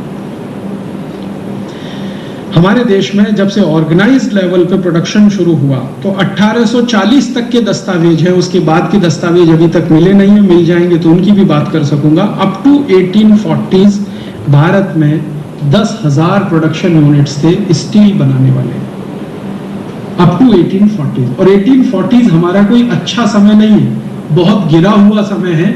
जब 800 साल हम लुटते रहे तब इतने प्रोडक्शन यूनिट्स बचे हैं। तो जब हमारा गोल्डन पीरियड रहा हो तो कितना रहा होगा। और जो क्वालिटी का लोहा, आयरन, स्टील, जो भी आप कहिए हम बनाते थे, उसके बारे में आपने कई बार सुना होगा, चाहे तो प्रमाण भी देख सकते हैं। वो इस क्वालिटी का होता था कि उसमें जंग नाम मात्र भी नहीं होता था। सैकड़ों सैकड़ों साल वो लोहा खुले में पड़ा रहे, बारिश भी होती रहे, धूप भी गिरती रहे, हवाएं भी आती रहे, तो भी उस पे जंग ना लगे, रस्ट ना लगे। अभी तत्काल देखना हो तो दिल्ली चले जाइए, मेहरौली नाम का गांव है, वहां पर लौह स्तंभ देख लीजिए। और दिल्ली में मेहरौली का जो लौह स्तंभ है, ऐसे दक्षिण भारत में कई मंदिरों में लौह स्तंभ है जो मेरी आंखों से मैंने देखे। इस क्वालिटी का लोहा हमारा है। और भारत के लोहे की क्वालिटी की चर्चा ब्रिटिश पार्लियामेंट में 23-24 साल होती रही है। एक हीथ नाम का अंग्रेज अधिकारी है जो एमपी बना है बाद में, हाउस ऑफ कॉमन्स में, बाद में भारत भी आया है और इंडियन आर्मी का बहुत समय तक कर्नल रैंक पे ऑफिसर रहा, बाद में कमांडर बना और कई। वो हीथ की लिखी हुई एक पुस्तक है, वो बहुत साल तक मिलती नहीं थी, आउट ऑफ प्रिंट, और मुझे लगता है वो जानबूझ के की गई। उसमें उसने इंडियन स्टील इंडस्ट्री का पूरा वर्णन किया है। हीथ जो है 30 साल भारत में रहा है, 30 साल भारत में अनेक राज्यों में अनेक पदों पर उसने नौकरी की है। अपनी नौकरी के दौरान उसको स्टील बनाने में थोड़ा रस है हीथ को, तो वो लिख रहा है। और उसकी किताब पहले लंदन में छपी, लेकिन आउट ऑफ प्रिंट हो गई। भारत सरकार ने कभी इंटरेस्ट नहीं लिया उस किताब को रीप्रिंट करने का। वो मुझे ऐसे ही एक व्यक्ति ने, जो मेरे इन सब कामों से प्रभावित है, लंदन से कहीं से ढूंढ ढांड के भेज दिया। वो हीथ की किताब में हीथ कह रहा है कि हमने 23 साल ब्रिटिश पार्लियामेंट में भारत के लोहे की क्वालिटी पर चर्चा की है, और वो क्वालिटी दुनिया में बेजोड़ है। कोई ऐसा लोहा नहीं बना सकता जो भारत में बनता है। वो कहता है कि भारत के बाद दुनिया में एक ही देश है जो इस क्वालिटी का लोहा बनाने की ताकत रखता है, वो है चीन। और तीसरा वो कहता है कि थोड़ा बहुत लोहा बनाने की ताकत है, वो डेनमार्क के पास है। हम तो सोच भी नहीं सकते हैं कि इस क्वालिटी का लोहा बना सके। एक अंग्रेज अधिकारी खुद लिख रहा है। और वो कहता है कि हमें तो लोहा बनाने की टेक्नोलॉजी भी भारत से ही मिली है। जो कुछ हम यहाँ इंग्लैंड में बनाते हैं वो सब कुछ हमने भारत से ही सीखा है। ब्लास्ट फर्नेस बनाना अंग्रेजों ने भारत से सीखा। लोहे के लिए ब्लास्ट फर्नेस आप जानते हैं सबसे महत्वपूर्ण हिस्सा होता है, जहां पर लोहे का कच्चे माल को गलाया जाता है, तो गलाने के बाद ही फिर आगे की प्रक्रिया शुरू होती है। और वो कहता है कि जो इंडियन ब्लास्ट फर्नेस है, इसमें 1500 डिग्री सेंटीग्रेड टेम्परेचर बहुत आसानी से आ जाता है। इस क्वालिटी के ब्लास्ट फर्नेस बनाते हैं भारत में से। और वो कहते हैं कि ये ब्लास्ट फर्नेस इतने हल्के हैं कि एक गांव से दूसरे गांव बैलगाड़ी पे रख के ले जाए जा सकते हैं। पोर्टेबल है, माने आप यहाँ आज चलाइए उस ब्लास्ट फर्नेस को, कल को दूसरे गांव में ले जाओ, फिर वहां चलाइए। और वो कहते हैं कि ये हिंदुस्तानी जहां जहां कच्चा लोहा मिलता है, वो सभी गांवों में रहने वाले आदिवासी लोहे बनाना जानते हैं, और इनके पीढ़ियों से लोहा बनाने का काम होता रहा है। तो हम स्टील बनाते हैं, लोहा बनाते हैं, उसको एक्सपोर्ट करते हैं तो सोना लाते हैं। ये है हमारा ट्रेड।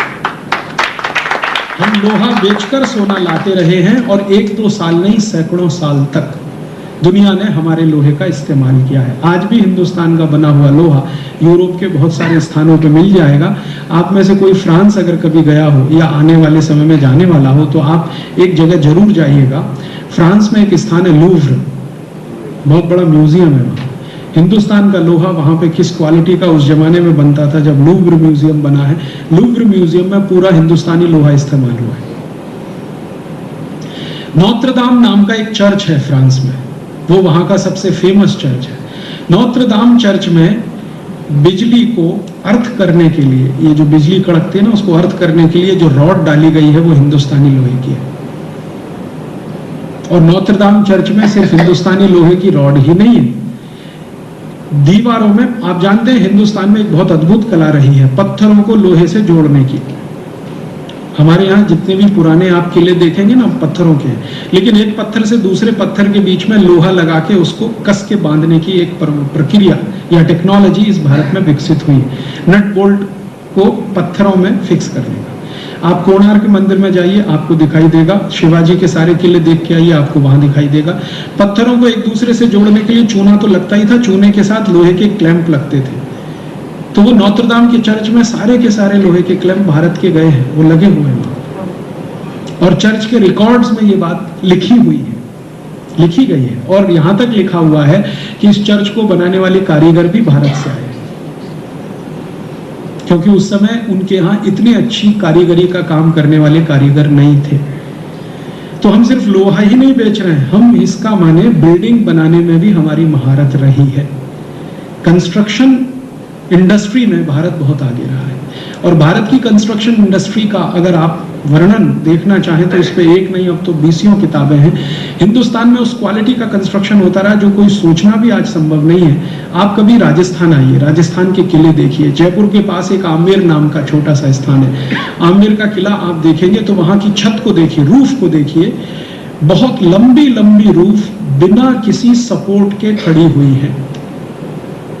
ना कोई बीम है, ना कोई पिलर है, अभी भी जीवित है। और ये आमेर रूफ दुनिया में इतनी पॉपुलर हुई है कि सभी जितने बड़े आर्किटेक्ट के इंस्टीट्यूट है पूरी दुनिया में, वो सब आमेर रूफ पढ़ाते हैं अपने विद्यार्थियों, भारत को छोड़कर, भारत को छोड़कर। मैंने फ्रांस में देखा, जर्मनी में देखा, डेनमार्क में देखा, नीदरलैंड में देखा, उनके जो आर्किटेक्ट के बड़े इंस्टीट्यूट्स हैं वो आमेर रूफ पढ़ाते हैं अपने स्टूडेंट्स को। भारत की यूनिकनेस है, भारत में नहीं है, उसमें चर्चा भी नहीं होती, बात भी नहीं। हमारे यहाँ बस इतना ही है कि आमेर का किला देखने जाइए तो वो जो गाइड है ना, वो एक वाक्य में आधे मिनट में आपको ये कह देगा कि ऐसे है। उसके आगे कुछ बात करो तो उसको भी नहीं मालूम कि भाई ये कैसे अजूबा है। आप कल्पना कर सकते हैं 100 मीटर लंबा और 100 मीटर चौड़ा एक हॉल है और उसमें न कहीं कोई पिलर है और न कोई बीम है, कोई सपोर्ट नहीं, कैसे बना है? और आज का नहीं है, 800 साल पुराना है, 900 साल पुराना, 1000 साल पुराना। दुनिया में आज कोई कल्पना कर सकता है 100 मीटर लंबा 100 मीटर चौड़ा हॉल बिना किसी पिलर के और बिना किसी बीम के बना के दिखा? देखो, मैंने तो बहुत सारे दुनिया भर के एक्सपर्ट्स को पूछा है तो वो कहते हैं ये तो कुछ अजूबा है। और ये अजूबा भारत में करने वाले एक दो नहीं, हजारों लोग रहे हैं अलग अलग समय पर, अलग अलग इलाकों में। आमेर रूफ एक तरह की यूनिक हमारी वो रही है, टेक्निक रही है जो दुनिया भर में हमने दी और बहुत सारे देशों ने उसकी नकल करके सीखा। इंग्लैंड में जिसको आर्किटेक्ट का जन्मदाता माना जाता है, उसकी लिखी हुई किताब अभी मैं पढ़ रहा था थोड़े दिन पहले। लिटनर करके एक बड़ा इंजीनियर है, कंस्ट्रक्शन का एक्सपर्ट है, वो कहता है कि हमने तो कंस्ट्रक्शन सीखा है भारत से। ये अलग बात है कि जिनसे हमने सीखा उन्हीं को हमने मार डाला, वो अपनी ही किताब में लिख रहा है। हमने सीखा है भारत से, लेकिन ये अलग बात है कि हमने जिनसे सीखा उन्हीं को मार डाला। क्यों? सबूत नष्ट करने के लिए मार डाला। तो हुआ ये होगा कि भारत में इस तरह के जो विशेषज्ञ रहे होंगे, इनको ये पकड़ के ले गए होंगे, सीख लिया होगा, फिर उनको मार डाला होगा। ये तो उनकी पॉलिसी रही है पुरानी। तो इस तरह से तो यहाँ से कंस्ट्रक्शन का इतना बड़ा काम होता है, तो कंस्ट्रक्शन मटेरियल भी एक्सपोर्ट होता है। यहाँ से ब्रिक्स एक्सपोर्ट हुई है। दुनिया भर में ब्रिक्स बनाने की टेक्नोलॉजी 2 ही देशों से गई है, एक तो चीन, दूसरा भारत। यही 2 देश हैं जिन्होंने दुनिया भर को ब्रिक्स बनाना सिखाया। और चूने का इस्तेमाल, जो सीमेंट से 1000 गुना ज्यादा ताकतवर है, जिसकी उम्र कम से कम 500 साल है, अधिक से अधिक 1500 साल है। सीमेंट की अधिक से अधिक उम्र 100 साल है, चूने की उम्र अधिक से अधिक 1500 साल है। वो चूने का काम इस देश में साधारण गांवों में होता रहा है। और खासकर जो इलाके में लाइमस्टोन मिलता है भारत में, वो सभी इलाके में ये होता है। आप कभी जाइए, बेस्ट क्वालिटी लाइमस्टोन मिलता है गुजरात में भी जूनागढ़ के आसपास के एरिया में आप ढूंढेंगे, आपको बहुत सारे गांव मिलेंगे। वो गांव हिंदुस्तान में चूना बनाने वाले सबसे बड़े केंद्र रहे हैं 1000 साल पहले, 1200 साल पहले। और वो चूना बना के बेचते रहे और बदले में सोना लेके आते रहे। तो हम लोहा बेचते थे, चूना बेचते थे, कंस्ट्रक्शन मटेरियल में ब्रिक्स बेचते थे हिंदुस्तान से, और क्या बेचते थे, कपड़ा बेचते थे। कपड़े की कहानी तो आप सब जानते हैं कि हिंदुस्तान में इस क्वालिटी का कपड़ा बनता था, दुनिया भर के देश हमसे कपड़ा खरीदते थे। और इतना ही नहीं, 36 तरह के आइटम्स हिंदुस्तान से एक्सपोर्ट होते थे। ये जो एक्सपोर्ट है, इसके बदले में सोना, चांदी, हीरे, जवाहरात हमने लिए हैं। और तब समाज में इतनी समृद्धि आई है। हमने किसी को लूट कर समृद्धि नहीं कमाई है, व्यापार करके समृद्धि कमाई है। और भारत के व्यापारी दुनिया भर में मशहूर रहे हैं 2 बातों के लिए। एक बार जबान से कह दिया तो कुछ भी हो जाए, पलटना नहीं है। ये भारत के व्यापारियों के बारे में दुनिया भर में कहा जाता है। जबान दे दी, बात खत्म हो गई, फिर रेट ऊपर हो जाए नीचे हो जाए, सवाल ही नहीं उठता। घाटा उठा लेंगे लेकिन जबान वापस नहीं ले सकते। और भारत के व्यापारी इतने बड़े पैमाने पर सारा व्यापार मौखिक करते रहे हैं, ओरल। क्यों? विश्वास का प्रश्न। कह दिया है भारतीय व्यापारी ने, तो यूरोप में माना जाता है कि भारत का व्यापारी अगर कह गया है तो घाटा खुद उठा लेगा, लेकिन खरीदने वाले को कोई घाटा नहीं होने वाला। इसलिए यूरोप में और अरब देशों में और अफ्रीकी देशों में सबसे ज्यादा व्यापार भारतीय व्यापारियों से ही होता रहा, क्योंकि जवान के पक्के हैं। बात कह दी तो फिरने का सवाल ही नहीं। रघुकुल रीति सदा चली आई, प्राण जाए पर वचन न जाए। एक बार वचन दे दिया है तो फिर प्रश्न ही नहीं उठता। ये हमारे एथिक्स रहे हैं आज के जमाने में। चाइनीज लोगों से जरा व्यापार करके तो देख लीजिए, सवेरे का रेट शाम को थोड़ा भी चेंज हो गया ना, तो आप ऊपर शीर्षासन कर लीजिए। या चाइनीज को छोड़िए, ताइवानीज लोगों से व्यापार करके देख लीजिए, आप अमरीकियों से करके देख लीजिए, ब्रिटिश लोगों से करके देख लीजिए। जरा सा रेट चेंज होते ही फिर वो किस तरह से ऊपर नीचे करना शुरू करते हैं। और यही देशों में लिखे हुए आर्काइवल डॉक्यूमेंट्स बताते हैं कि हिंदुस्तानी व्यापारी एक बार जबान दे दे तो पीछे नहीं हटने वाला। तो ये जो हमारी बात रही है, क्वालिटी, इसको मानना चाहिए। इस क्वालिटी के कारण हम बहुत बिजनेस करते रहे, बदले में ये सब कमाया हमने, उससे ये सब समाज समृद्धशाली हुआ। अब जब इतना सब संपत्ति इकट्ठी हुई तो विदेशियों ने लूटने के लिए यहाँ आना शुरू किया, नहीं तो क्यों आएंगे। भारत में 2 तरह के विदेशी आए। 10th सेंचुरी के पहले जो विदेशी आए वो ज्ञान लेने आए इस देश में, जैसे ताइवान से आए, चाइना से आए, जापान से आए, जिन्होंने बौद्ध धर्म यहाँ सीखा, फिर अपनाया, फिर लेके चले गए।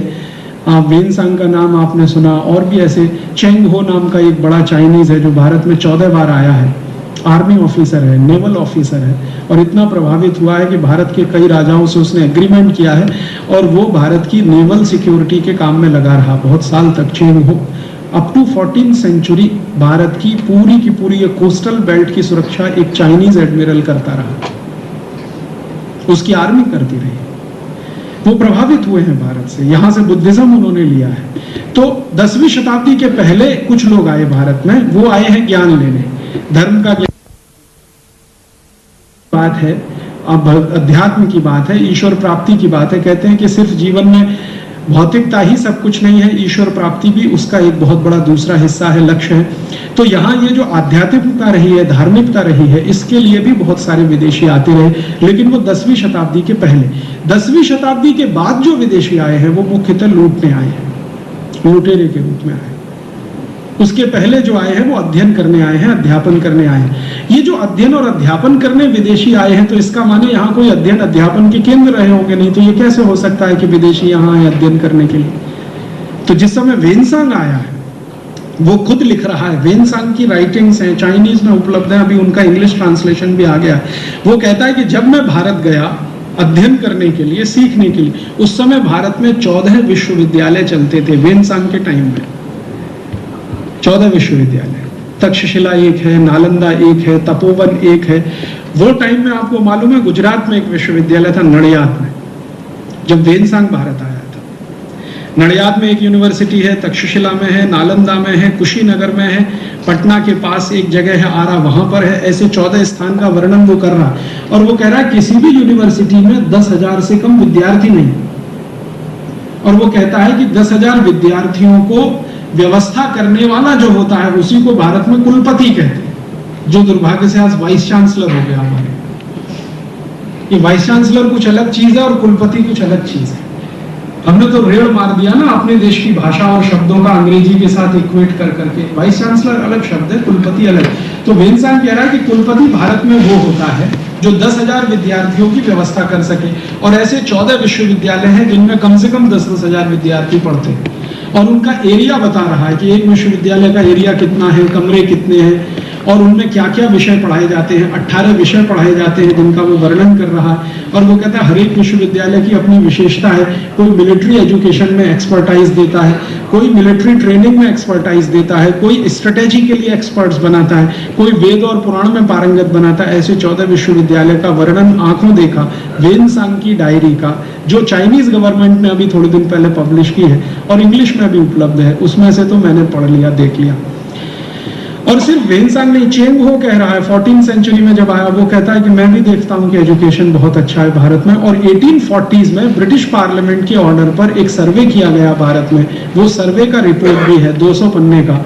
वो रिपोर्ट मैं यहाँ लाया हूँ, आप में से किसी को इंटरेस्ट हो तो फोटोकॉपी कर सकते हैं, नहीं तो मेरी सीडी ले सकते हैं, सीडी से कॉपी कर सकते हैं। वो रिपोर्ट बताती है अप टू 1840s भारत देश में 7,32,000 स्कूल भारत में, टोटल भारत में, पूरा भारत।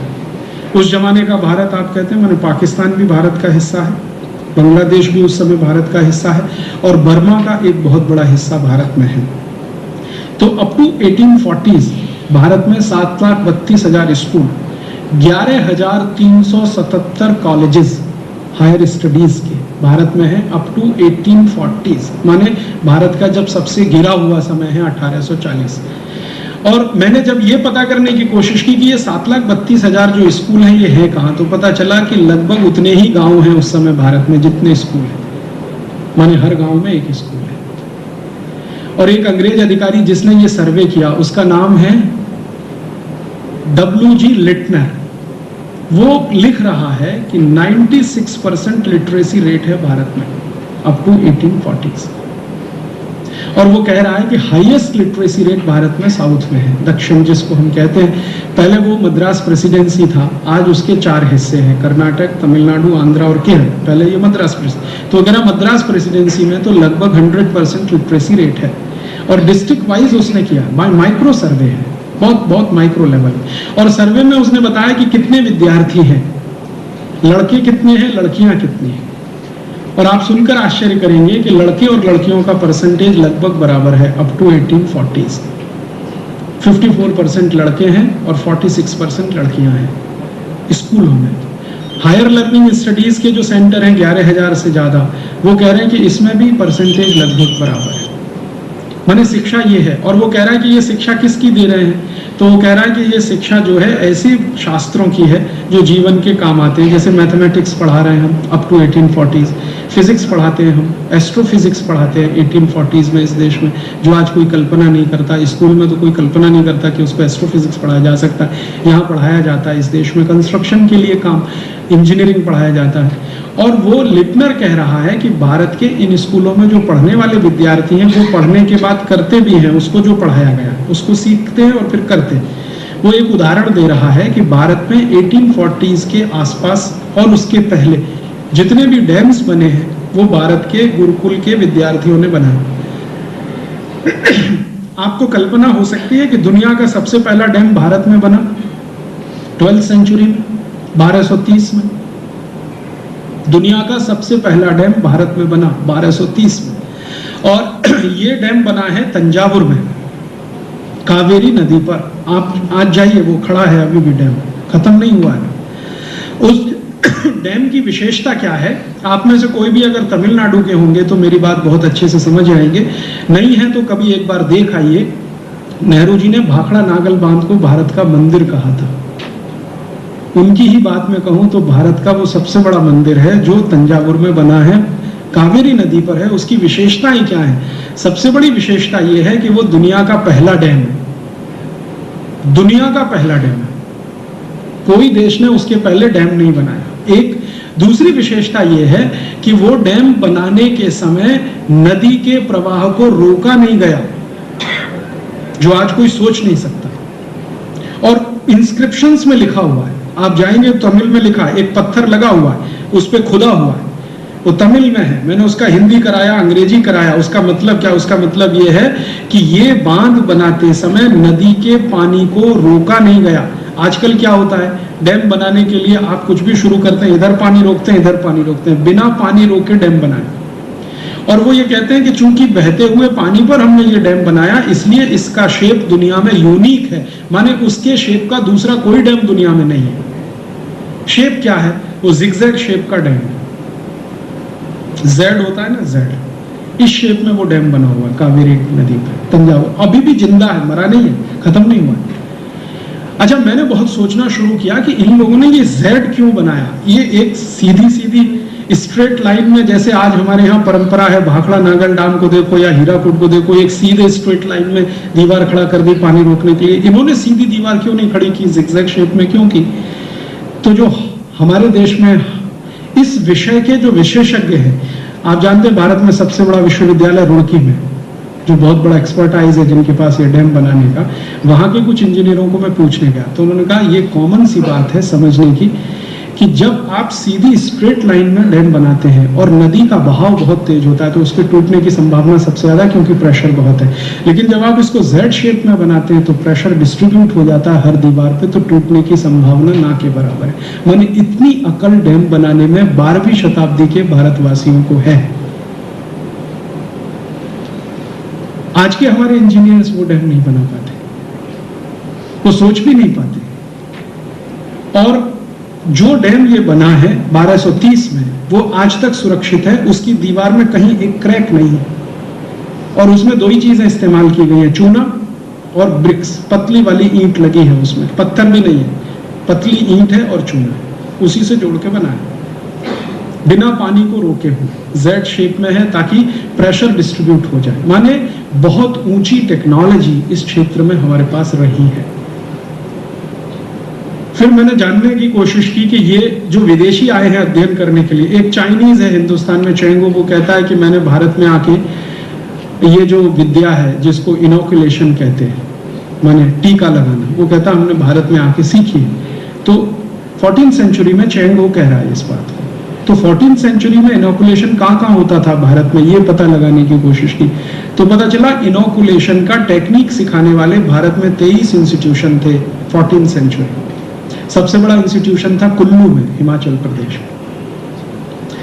फिर मुझे और इंटरेस्ट आया तो और थोड़ा सा आगे बढ़ा तो पता चला कि ये सिर्फ इनोकुलेशन ही नहीं सिखाते थे, बहुत कुछ सिखाते थे।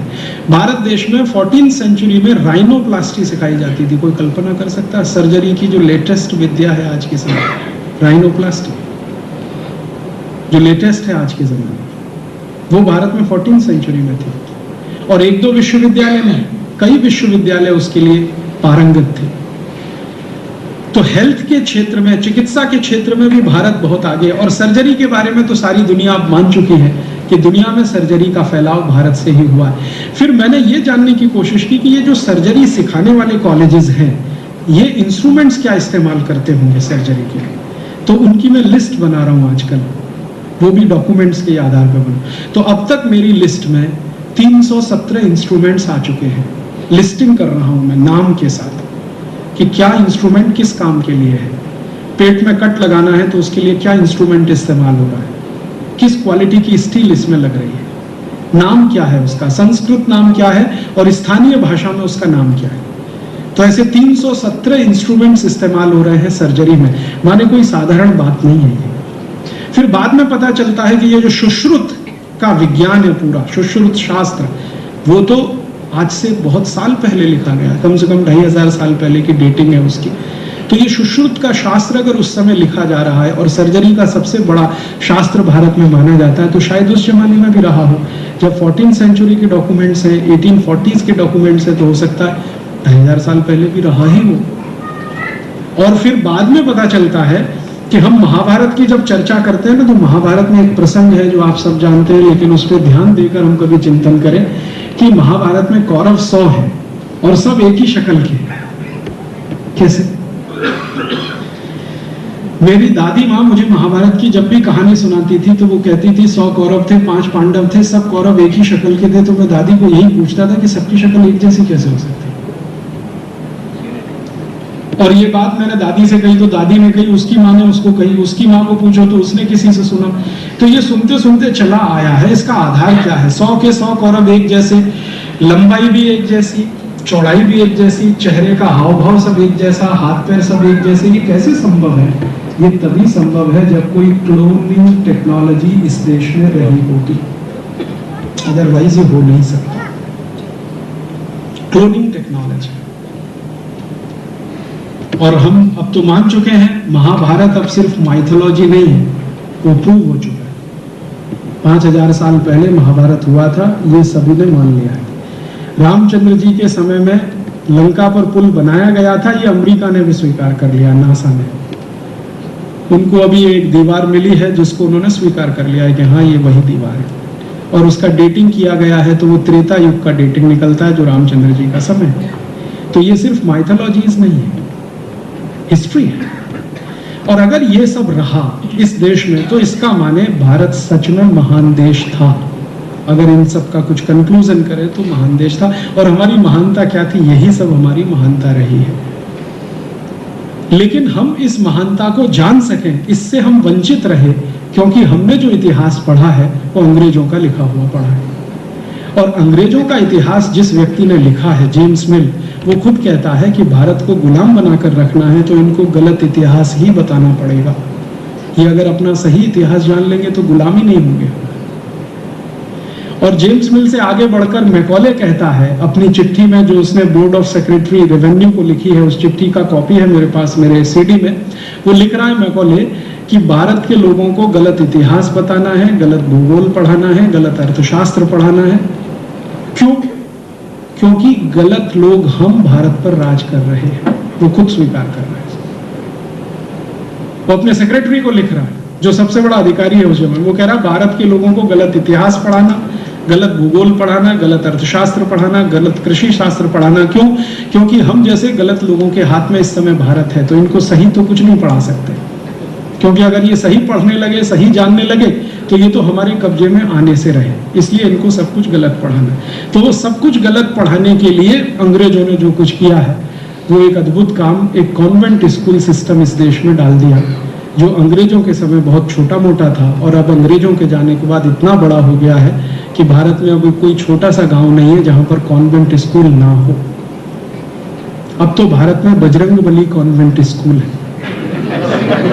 हाँ, आप चलिए मैं आपको दिखाता हूँ।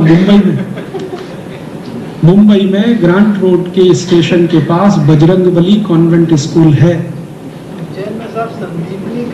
कॉन्वेंट स्कूल होगा? हाँ, भगवान कृष्ण कॉन्वेंट स्कूल भी कहीं मिल जाएगा, ढूंढेंगे तो राम के नाम पे भी मिल। और उसको चलाने वाले व्यक्ति को मैंने पूछा कि ये बजरंगबली का कॉन्वेंट से क्या रिश्ता है, क्या रिश्ता है बजरंगबली और कॉन्वेंट का? तो उसको नहीं मालूम। तो अंग्रेज कभी छोड़कर गए जो कॉन्वेंट स्कूल, वो आज इतने हो गए हैं हिंदुस्तान में कि हर गली कूचे में। और उन कॉन्वेंट स्कूलों में जो कुछ पढ़ाया जा रहा है वो वही है जो मैकॉले लिखकर छोड़ गया। गलत इतिहास, गलत भूगोल, गलत अर्थशास्त्र, गलत शिक्षा शास्त्र, सब कुछ गलत। और दुर्भाग्य से हमारे बच्चों को हम उनमें भेजकर गर्व महसूस कर रहे हैं कि ये कुछ आगे बढ़ने वाले हैं। मैं आपको भारत के बारे में एक बात तो बहुत दावे से कह सकता हूं, एक्सेप्शन को छोड़कर भारत के कॉन्वेंट्स के पढ़े हुए विद्यार्थियों ने भारत में कुछ भी खड़ा नहीं किया आज तक। और जो विद्यार्थी भारत में कभी कॉन्वेंट में पढ़ने नहीं गए, साधारण म्युनिसिपल कॉरपोरेशन के स्कूलों में पढ़े या कभी स्कूल ही नहीं गए, उन्होंने 60-60 हजार करोड़ के एम्पायर खड़े किए हैं भारत में।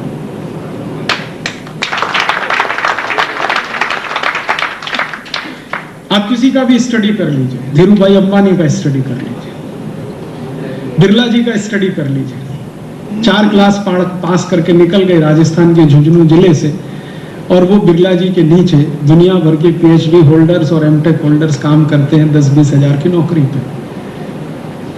धीरू भाई अंबानी का कहानी हमारे सामने है। जमशेद जी टाटा की कहानी आप सुन लीजिए। जमशेद जी टाटा के बाद की पीढ़ी की बात नहीं करता, जमशेद जी टाटा की बात करता हूँ, जो नवसारी से निकले, और आप देखिए उनकी, जिन लोगों ने कभी कॉन्वेंट का मुंह नहीं देखा, जो कभी स्कूल में भी नहीं गए, जिनका कोई फॉर्मल एजुकेशन नहीं हुआ, उन्होंने हजारों करोड़ के एम्पायर खड़े किए हैं। उनमें से एक भरत भाई हैं जो बड़े गर्व से कहते हैं मैं कभी स्कूल नहीं गया। भरत भाई की जिस बात से मैं सबसे ज्यादा प्रभावित हूं, उनकी ये बात, वो बड़े गर्व से कहते हैं मैं तो कभी स्कूल नहीं गया। और आप भरत भाई की क्वालिटीज जानते हैं, वो किसी भी मल्टीनेशनल कंपनी के चीफ एग्जीक्यूटिव ऑफिसर से कम नहीं। फंक्शनल नॉलेज उनको इतना है कि वो किसी भी अच्छी इंडस्ट्री को रन कर रहे हैं, और उससे भी बड़ी इंडस्ट्री को रन करने की कैपेसिटी है। और ऐसे बहुत लोग मिल जाएंगे आपको भारत में। अर्थात मैं कहना ये चाहता हूं कि अंग्रेजों के दिए गए कॉन्वेंट स्कूलों में से जो निकले हुए लोग हैं, उन्होंने कभी देश में ऐसा कुछ करके नहीं दिखाया जो गर्व करने लायक हो कि देखो हमने ये कर दिया। ना तो बेसिक रिसर्च में कुछ किया आज तक, ना कोई बेसिक रिसर्च में किया, नहीं तो ICS जैसी नौकरी में जाकर कोई ऐसा काम किया जो गर्व करने लायक हो। जो ICS ऑफिसर ने भारत में कुछ गर्व करने लायक काम किए भी हैं, वो सब म्युनिसिपल कॉरपोरेशन के स्कूलों में से पढ़कर गए हुए ICS ऑफिसर। ना कोई ऐसा इंजीनियरिंग का काम किया जिस पे हम गर्व कर सके। हाँ, इतना जरूर है कि ये कॉन्वेंट स्कूलों से निकले हुए भारत के विद्यार्थियों ने बंधुआ मजदूरों की उस प्रथा को पुनर्जीवित कर दिया है, सॉफ्टवेयर इंजीनियर के नाम पर, जो कभी अंग्रेजों द्वारा शुरू की गई थी इस देश में। अंग्रेज थे ना, इंडेंचर्ड लेबर यहाँ से लेके जाते थे, वैसे ही अब भारत में एक नई पौध बन रही है, सॉफ्टवेयर इंजीनियर। वो सब गुलामों की तरह से जाकर अमेरिका और यूरोप में काम कर रहे हैं, कोई गर्व का काम नहीं कर रहा। और उनसे जब मैं कहता हूं कि भैया तुम सब सॉफ्टवेयर पे इतना क्यों लगे हुए, हार्डवेयर पे बात क्यों नहीं करते? अगर मास्टरी करनी है कंप्यूटर की तो हार्डवेयर पे जाना पड़ेगा, ये सॉफ्टवेयर तो कुछ भी नहीं है। उस पे बात क्यों नहीं करते, उस पे काम क्यों नहीं करते? तो सिखाया नहीं गया। क्यों नहीं सिखाया गया? तुमको रखा ही गया इसके लिए कि तुम वहां जाके उनके कंप्यूटर ऑपरेट करो। तो जिनको हम कहना नहीं चाहते, लेकिन सही बात तो ये है कि हमने कुछ बॉडी शॉपिंग करने के लिए खड़े कर दिए हैं कुछ लोग, जो दुनिया के दूसरे देशों में जाके नौकरियां करते रहे और उनकी जी हजूरी करते रहे, जैसे कभी अफ्रीका में हमने किया है। तो अंग्रेज छोड़ गए जो कॉन्वेंटियन एजुकेशन सिस्टम, उसमें मैकॉले खुद कहता है कि मैं भारतवासी ऐसे पैदा करना चाहता हूं जो शरीर से भारतवासी हो, आत्मा से अंग्रेज हो। तो वही हमने पैदा किया। और दुर्भाग्य से उनकी जो पीढ़ी निकली है, तो उनको ना भारत की समझ है, ना भारतीयता की समझ है, ना भारत की समस्याओं को वो जानते हैं, ना अपनी संस्कृति को पहचानते हैं, ना अपनी परंपराओं को जानते हैं, ना अपनी संभावनाओं को तलाश पाते हैं। वो हमेशा दूसरों की तरफ देखते हैं मदद के लिए, अमेरिका की तरफ, यूरोप की तरफ। अपनी तरफ देखना, अपने पैरों की तरफ देखना, अपनी जमीन की तरफ देखना उन्होंने बंद कर दिया। और उनके बारे में बात करते करते हम हमेशा अफसोस करते रहते हैं। हमें हमेशा अफसोस होता है कि हमारे बच्चों को गुजराती नहीं आती है, कोई कहता है हमारे बच्चों को तमिल नहीं आती है, कोई कहता है मलयालम नहीं आती है, कोई कहता है तेलुगु नहीं आती है, अंग्रेजी आती है, फ्रेंच भी आती है, जर्मन भी आती है, लेकिन तमिल, तेलुगु, मलयालम नहीं आती। भरत भाई कह रहे थे कि उनके नाती को 67 बताना पड़ता है, 67 नहीं मालूम उसको 67 बताना पड़ता है। 67 वो नहीं जानता है, 67 क्या होता है, 79 नहीं जानता, 79 बताना पड़ता है। 89 और 79 का फर्क बताना पड़ता है। तो ये अफसोस हम करते रहते हैं, क्योंकि निकली है वो पीढ़ी, और उसमें उस पीढ़ी का कसूर नहीं है। उसको जो शिक्षा दी गई है वो वही है जो मैकॉले छोड़ के गया। और मैकॉले खुद कह रहा है कि भारत में हमें इंजीनियर पैदा नहीं करने, डॉक्टर नहीं बनाने, साइंटिस्ट नहीं बनाने, हमें कारकुन बनाने हैं। एक शब्द उसने इस्तेमाल किया, कारकुन। कारकुन माने क्लर्क। तो क्लर्क पैदा करने के लिए वो छोड़ गया। दुर्भाग्य से वही भारत की आजादी के 57 साल के बाद भी चलती रही। तो भारत का इतिहास क्या रहा है, एक छोटे में मैंने आपको बताया, और समस्याएं क्या हैं अब इसमें से निकलती हैं। इतिहास ये बताता है कि हम इतनी समस्याओं से घिरे हुए कभी नहीं रहे जो आज हैं, और ये समस्याएं आई कहाँ से हैं, ये मैंने आपसे कहा कि किस तरह से आई हैं इस देश में।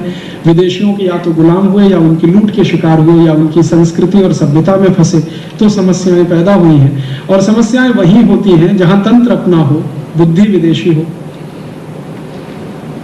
हमारे यहाँ तंत्र तो अपना रहा है जिसको हम चलाने की कोशिश रहे, लेकिन बुद्धि हमारी वो है जो भारत के किसी भी समस्या से अपने को जोड़ नहीं पाती है, कोरिलेट नहीं कर पाती। हम भारत में बड़ा गर्व महसूस करते हैं कि चंद्रमा से आए हुए पत्थर के टुकड़े पर रिसर्च किया जाए, लेकिन कभी इस बात पे गर्व नहीं आता कि 6,32,000 गांवों में जो गाय का गोबर उपलब्ध है, इस गाय के गोबर का भी कोई सदुपयोग हो सकता है क्या आज की जरूरत के हिसाब से? चंद्रमा से आए हुए पत्थर पे अगर हमने कुछ रिसर्च कर भी लिया तो उससे भारत के आम आदमी का कुछ लेना देना नहीं है, लेकिन गाय के गोबर पे कोई रिसर्च हो गया तो जरूर 6,32,000 गांवों के काम का हो सकता है। उस पे हमारा दिमाग ही नहीं जाता है, चिंतन भी नहीं चलता है। मंगल पे जाना चाहिए नहीं जाना चाहिए, बहस होगी, डिबेट होगी, लेकिन गांव गांव में लोगों को पीने का पानी नहीं मिल रहा है। 3 लाख ऐसे गांव हैं जहां पीने का पानी लेने के लिए 10 किलोमीटर जाना पड़ता है। इसके लिए कोई टेक्नोलॉजी क्यों इवॉल्व नहीं होती? इस पे हमारा दिमाग नहीं चलता। हुआ यही है कि हम अपनी जड़ों से कट गए हैं। हमारी हालत त्रिशंकु जैसी है, ना तो ऊपर गए ना तो नीचे रहे।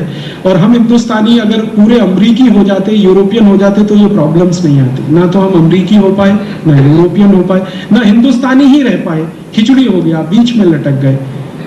100% अगर यूरोपियन हो जाते तो ये प्रॉब्लम नहीं आती और मैं आपके पास नहीं आता कभी बात करने। और या 100% हिंदुस्तानी रह जाते तो भी कोई प्रॉब्लम नहीं आती, कुछ ना कुछ रास्ते निकाल लेते। हम तो बीच में फंस गए, ना तो इधर के रहे ना उधर के रहे। वो एक कहावत है ना, धोबी का कुत्ता घर का ना घाट का, वही हमारी हालत हो गई है। खासकर पढ़े लिखे हिंदुस्तानियों की ये स्थिति है। समस्याएं यहीं से शुरू होती हैं। बड़ी समस्या आ गई है करप्शन की हमारे देश में। एजुकेशन की एक बड़ी प्रॉब्लम है। 40% अभी भी इलिटरेट लोग हैं, जबकि 1840s में 96% लिटरेसी इस देश में है। रिकॉर्ड्स बताते हैं, अंग्रेज स्वीकार करते हैं। टेक्नोलॉजी में हम कितने ऊपर हैं और आज टेक्नोलॉजी के लिए मारामारी हो रही है। विदेशों की तरफ हम भाग रहे हैं कि हमें कोई टेक्नोलॉजी मिले तो हम अपना कुछ काम करें। एक जमाने में इतना बड़ा ट्रेड करने वाले लोग, इतना बड़ा एक्सपोर्ट करने वाले लोग आज दुनिया में एक्सपोर्ट के लिए मारामारी कर रहे हैं। वर्ल्ड मार्केट में आज हमारा टोटल एक्सपोर्ट 0.1% के आसपास, 0.2%, 0.3% होता है। अभी थोड़ा बहुत बड़ा है, 0.5% आ गया, 1% अभी भी नहीं हो रहा है। और आज से 150 साल पहले हम 33% एक्सपोर्ट करने वाले देश थे। 27% एक्सपोर्ट वर्ल्ड मार्केट में चीन करता था, 33% हम करते थे। चीन और भारत का जीडीपी जोड़ दिया जाए 150 साल पहले का, तो वो दुनिया के 3/4 जीडीपी के बराबर है 150 साल पहले।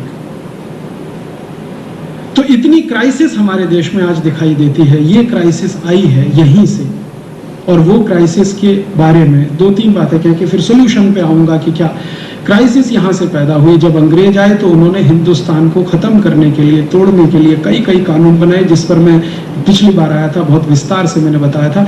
अंग्रेजों ने भारत का अर्थशास्त्र और उद्योग खत्म करने के लिए एक बहुत सुंदर काम किया। सुंदर काम उनके शब्दों में, हमारे लिए खराब काम।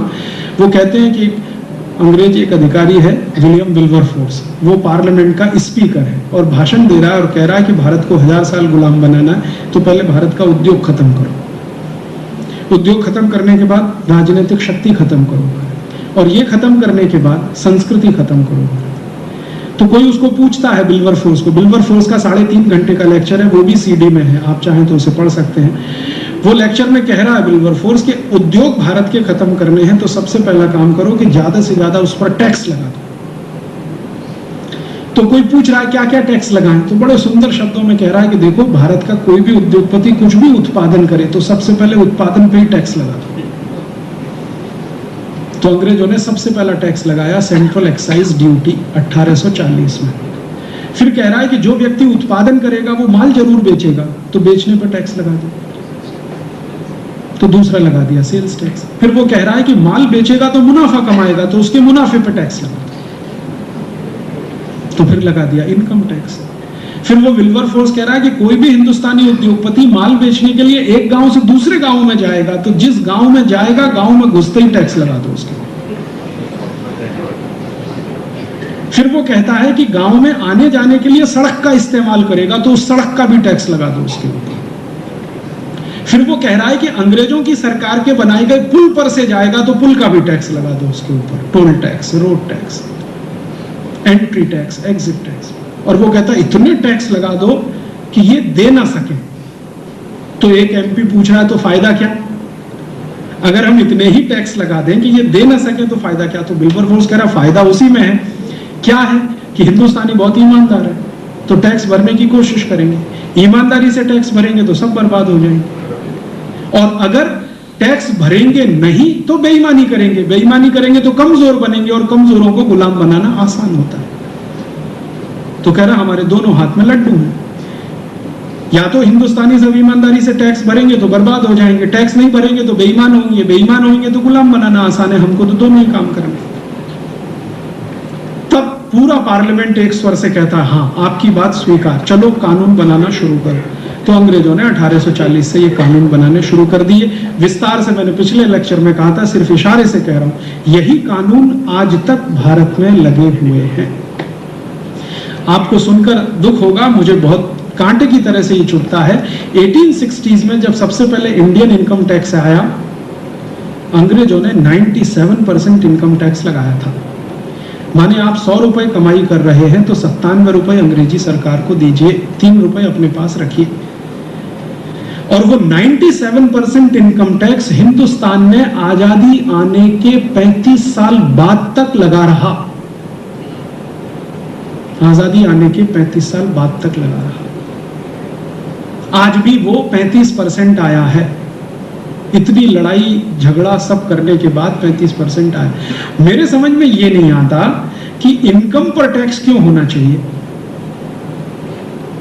प्रोडक्शन पर टैक्स क्यों होना चाहिए। कोई आदमी अपनी पूंजी लगाकर, अपना दिमाग लगाकर, अपनी मेहनत करके समाज को उत्पादन करके दे रहा, उस पर टैक्स क्यों होना चाहिए। उसको तो प्रमोशन करने के लिए सरकार को और मदद करनी चाहिए, क्योंकि वो आपके रॉ मटेरियल को एक फिनिश प्रोडक्ट में कन्वर्ट करके दे रहा है। ये तो बहुत बड़े हुनर का काम वो कर रहा है।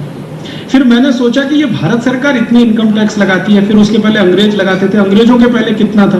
आपको सुनकर हैरानी होगी, 10वीं शताब्दी तक हिंदुस्तान में कोई इनकम टैक्स नहीं था। और 10वीं शताब्दी तक ये हिंदुस्तान चलता रहा एक अर्थशास्त्र पर, जिसको चाणक्य अर्थशास्त्र कहा जाता है। चाणक्य मानता है कि इनकम पे तो टैक्स होना ही नहीं चाहिए।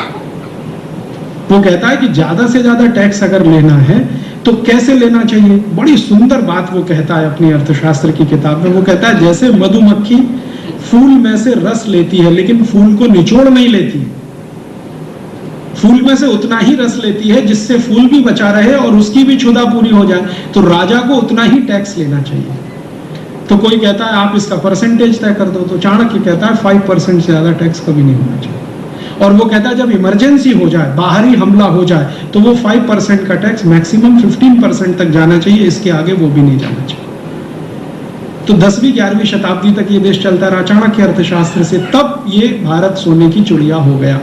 उसके बाद ये चला विदेशी अर्थशास्त्र से, माने विदेशी आए, उन्होंने रूल किया, नए नए टैक्स के कानून बनाए। उसके बाद अंग्रेजों ने तो सत्यानाश कर दिया, तब से ये देश गिरता चला गया। तो अंग्रेजों ने बहुत सुंदर तरीके से इस देश को खत्म किया टैक्सेशन के सिस्टम से। फिर वो अंग्रेज कहते हैं कि सिर्फ टैक्सेशन के ही सिस्टम नहीं, एक अंग्रेज अधिकारी जिसने ये ड्राफ्टिंग किया इंडियन इनकम टैक्स एक्ट का, जिसने ड्राफ्टिंग किया, वो कहता है कि ये इतना कॉम्प्लिकेट होना चाहिए कि किसी को समझ में ना आए, इतना कॉम्प्लिकेट होना चाहिए कि ये समझ में ना आए। हम समझ सके, माने अंग्रेज समझ सके, हिंदुस्तानी तो कभी ना समझे। इसको समझने के लिए भी वो हमारे पास आए, ऐसा कॉम्प्लिकेटेड करो। तो इनकम टैक्स एक्ट जो बनाया गया वो गोल गोल जलेबी जलेबी वाली जो भाषा है ना, और मैं हिंदुस्तान के बड़े इनकम टैक्स लॉयर की बात को कोट कर रहा हूं। वो कहते हैं कि 40-40 साल इनकम टैक्स में प्रैक्टिस करने वाले भी कॉन्फिडेंस से नहीं कह सकते कि ये एक्ट उनको समझ में आ गया। इतना कॉम्प्लिकेटेड शायद ही दुनिया में कोई देश में इतना कॉम्प्लिकेटेड होगा, और सेंट्रल एक्साइज भी उससे कम कॉम्प्लिकेटेड नहीं। और भारत का कोई भी कानून आप पढ़ना शुरू करिए, कानून की पहली वाक्य पढ़कर आखिरी तक पहुंचेंगे, आपको याद नहीं रहेगा कि बीच में क्या है या पहले वाक्य में क्या है। इतनी क्लिष्ट भाषा क्यों? जानबूझ के, ताकि आपको समझ में ना आए। तो आप करेंगे क्या? इंटरप्रिटेशन के लिए अंग्रेजों के पास जाएंगे, तो डिपेंडेंसी उन पे ही रहने वाली है। और फिर अंग्रेज चाहे वैसे इंटरप्रेट करेंगे। तो भारत के कानून इस तरह से बनाए हुए हैं कि चाहे जैसे इंटरप्रिटेशन करा लो उसका, और उसी वर्ग में हिंदुस्तान फंस गया। तो गांधी जी ने कहा कि अंग्रेजों ने जो कानून बनाए उसका सबसे ज्यादा नुकसान भारतवासियों को हुआ, सबसे ज्यादा फायदा वकीलों को हुआ, और इसलिए गांधी जी ने अपनी वकालत की डिग्री जला दी 1915 में। बार एट लॉ की डिग्री जलाई थी गांधी जी। उन्होंने कहा भारत भूल जाए कि मैं बैरिस्टर हूं, क्योंकि ये वो वर्ग है जिसको अंग्रेजों ने पैदा किया है भारत के लोगों का खून चूसने के लिए। कभी भी कानून की सही व्याख्या करके नहीं देगा ये वर्ग, ये गांधी जी का मानना था। और उसी वर्ग में आज भी पूरा देश फंस रहा है, पिस रहा है। परिणाम क्या है? भारत में जितने डिस्ट्रिक्ट कोर्ट्स हैं, जितने हाई कोर्ट्स हैं, सब जगह 4 करोड़ 50 लाख केस पेंडिंग हैं।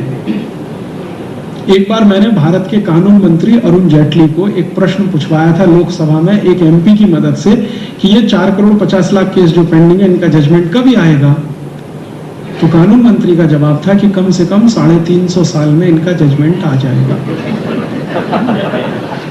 वो जो 350 केस पेंडिंग है, उसमें मेरे भी 90 केस पेंडिंग है आजादी बचाओ आंदोलन के, पब्लिक इंटरेस्ट पिटीशन के। तो मेरे भी 350 साल में सभी केस का जजमेंट आएगा, तो कम से कम मुझे 8-10 बार पुनर्जन्म तो लेना ही पड़ेगा अपने केस का जजमेंट सुनने के। और भारत के पूर्व न्यायाधीश, मुख्य न्यायाधीश जस्टिस वर्मा, वो स्वीकार करते हैं कि ये जो कानून का तंत्र है ये कभी न्याय नहीं देता, ये कभी न्याय नहीं देता। उन्होंने स्वीकार किया है इस बात को, पब्लिकली स्वीकार किया है कि हम न्यायाधीश नहीं हैं, हम कायदाधीश हैं। माने कानून के आधार पर फैसला देते हैं, न्याय नहीं देते, क्योंकि न्याय की परिभाषा ही अलग है।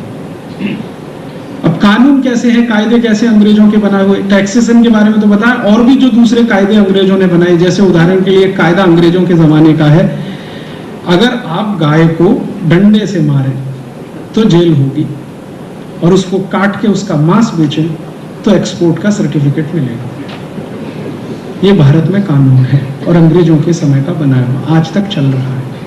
गाय को डंडे से मारें तो आपको जेल हो जाएगी, क्योंकि आप पवित्र जानवर को हैरान परेशान कर रहे हैं। लेकिन उसको कत्ल करवा दीजिए, उसके लिए 350 कत्ल खाने भारत में चल रहे हैं, और उनकी संख्या 3000 से ज्यादा होने की तैयारी में, और उनका मीट एक्सपोर्ट हो रहा है, दुनिया भर में सब जगह जा रहा है।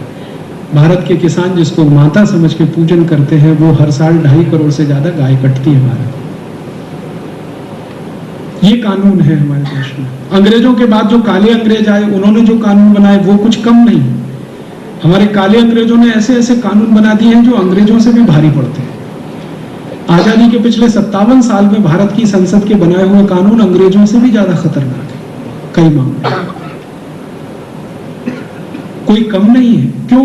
अब ये जो अंग्रेज काले हमारे देश में है, संसद में, विधानसभा, इनको जब मैं पूछता हूं तो वो कहते हैं कि जो चल रहा है ट्रेंड, हम उसी में कानून बनाते हैं, उसके आगे उसके विरोध जाके कुछ करना नहीं। तो कानून सब वैसे हैं। मैंने एक लिस्ट किया, अंग्रेजों के समय के बनाए हुए 34,735 कानून आज भी इस देश में चलते हैं, माने भारत में चलते हैं, खत्म नहीं हुए। Indian police act, Indian civil services act, Indian forest act, land acquisition act, land revenue act, Indian post and telegraph act, Indian railway act, electricity supply act, ये सारे के सारे कानून बिफोर 1947 के सब चल रहे हैं। इवन रूल्स रेगुलेशन अंग्रेजों के समय के चल रहे हैं, वो भी नहीं बदले। बहुत साल मैंने भारत में सिर्फ एक काम के लिए संघर्ष किया कि हमारी संसद में शाम को 5 बजे बजट पेश होता था 97 तक। मैं ये बात हर बार कुछ एमपीज को पूछा था कि संसद चलती है सुबह 11 साढ़े 11 बजे, बजट शाम को 5 बजे क्यों आता है?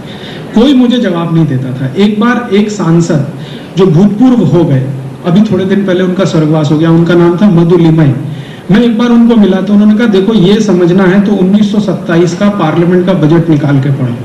सबसे पहला बजट आया अंग्रेजों ने 1927 में आया, पार्लियामेंट बने ये जो दिल्ली में है, ये 1925 में बनी, 1927 में पहला बजट। तो उस बजट का वो पढ़ो, प्रस्तावना पढ़ो। तो मैंने पढ़ी तो उसमें लिखा हुआ है कि ये बजट शाम को 5 बजे इसलिए पेश किया जा रहा है कि इंग्लैंड की संसद में 11:30 बजे है।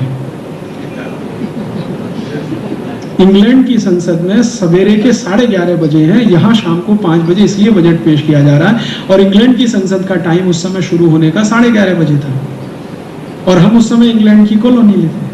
तो ठीक है, हम शाम को 5 बजे बजट पेश करते थे 1927 से 1947 तक। 1947 के बाद क्या हुआ? 1947 से 1997 तक बजट शाम को 5 बजे ही आया। फिर मैंने क्या किया कि वो बजट की फोटोकॉपी करा करा के 250 सांसदों को दिया। मैंने कहा आपकी आंखें फूटी हैं, जरा पढ़ो ये क्या लिखा। इंग्लैंड में सवेरे का 11:30 बज रहा है, इसलिए यहाँ 5 बजे बजट पेश हो रहा है। ये 1947 में हम आजाद हो गए, तिरंगा झंडा आ गया, यूनियन जैक हमने उतार दिया, ये अभी भी नियम नहीं बदला आपने। तब जाकर एक भूतपूर्व प्रधानमंत्री ने इसके खिलाफ आवाज उठाई, उनका नाम है चंद्रशेखर।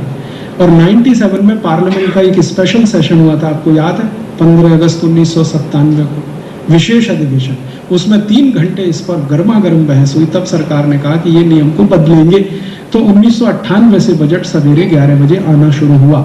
माने एक छोटा सा नियम बदलने में हमारे नेताओं को 50 साल लगता है, और उसमें भी राजीव दीक्षित जैसे आदमी को फोटोकॉपी करा करा के बांटनी पड़ती है। हमारी स्थिति ये है। तो बाकी नियम कानून की आप क्या बात करेंगे? तो भारत के सामने सबसे बड़ी जो चुनौती है और जो सबसे बड़ी अव्यवस्था है वो है अंग्रेजों के बनाए हुए कानून नियम, सारे के सारे, हर क्षेत्र में, एजुकेशन में, इकोनॉमी में, एग्रीकल्चर में, सब जगह वही नियम है। आज भी हिंदुस्तान के किसानों से जमीन छीनी जाती है, आप जानते हैं, लैंड एक्विजिशन एक्ट के आधार पर। मैं किसान हूं, खेती करता हूं, कल को एक अधिकारी आएगा, कहेगा ये जमीन सरकार लेगी, मुआवजा मिले ना मिले दे दो सरकार को। मैं नहीं देना चाहता, फिर भी डंडे मारेंगे, पीटेंगे, जेल में बंद कर देंगे, कहेंगे आप सरकार के काम में अड़ंगा लगाते हो। मैं मेरे जमीन का मालिक, मेरी जमीन नहीं पकड़ के रख सकता, सरकार ले लेगी, जिस दिन चाहे उस दिन ले लेगी।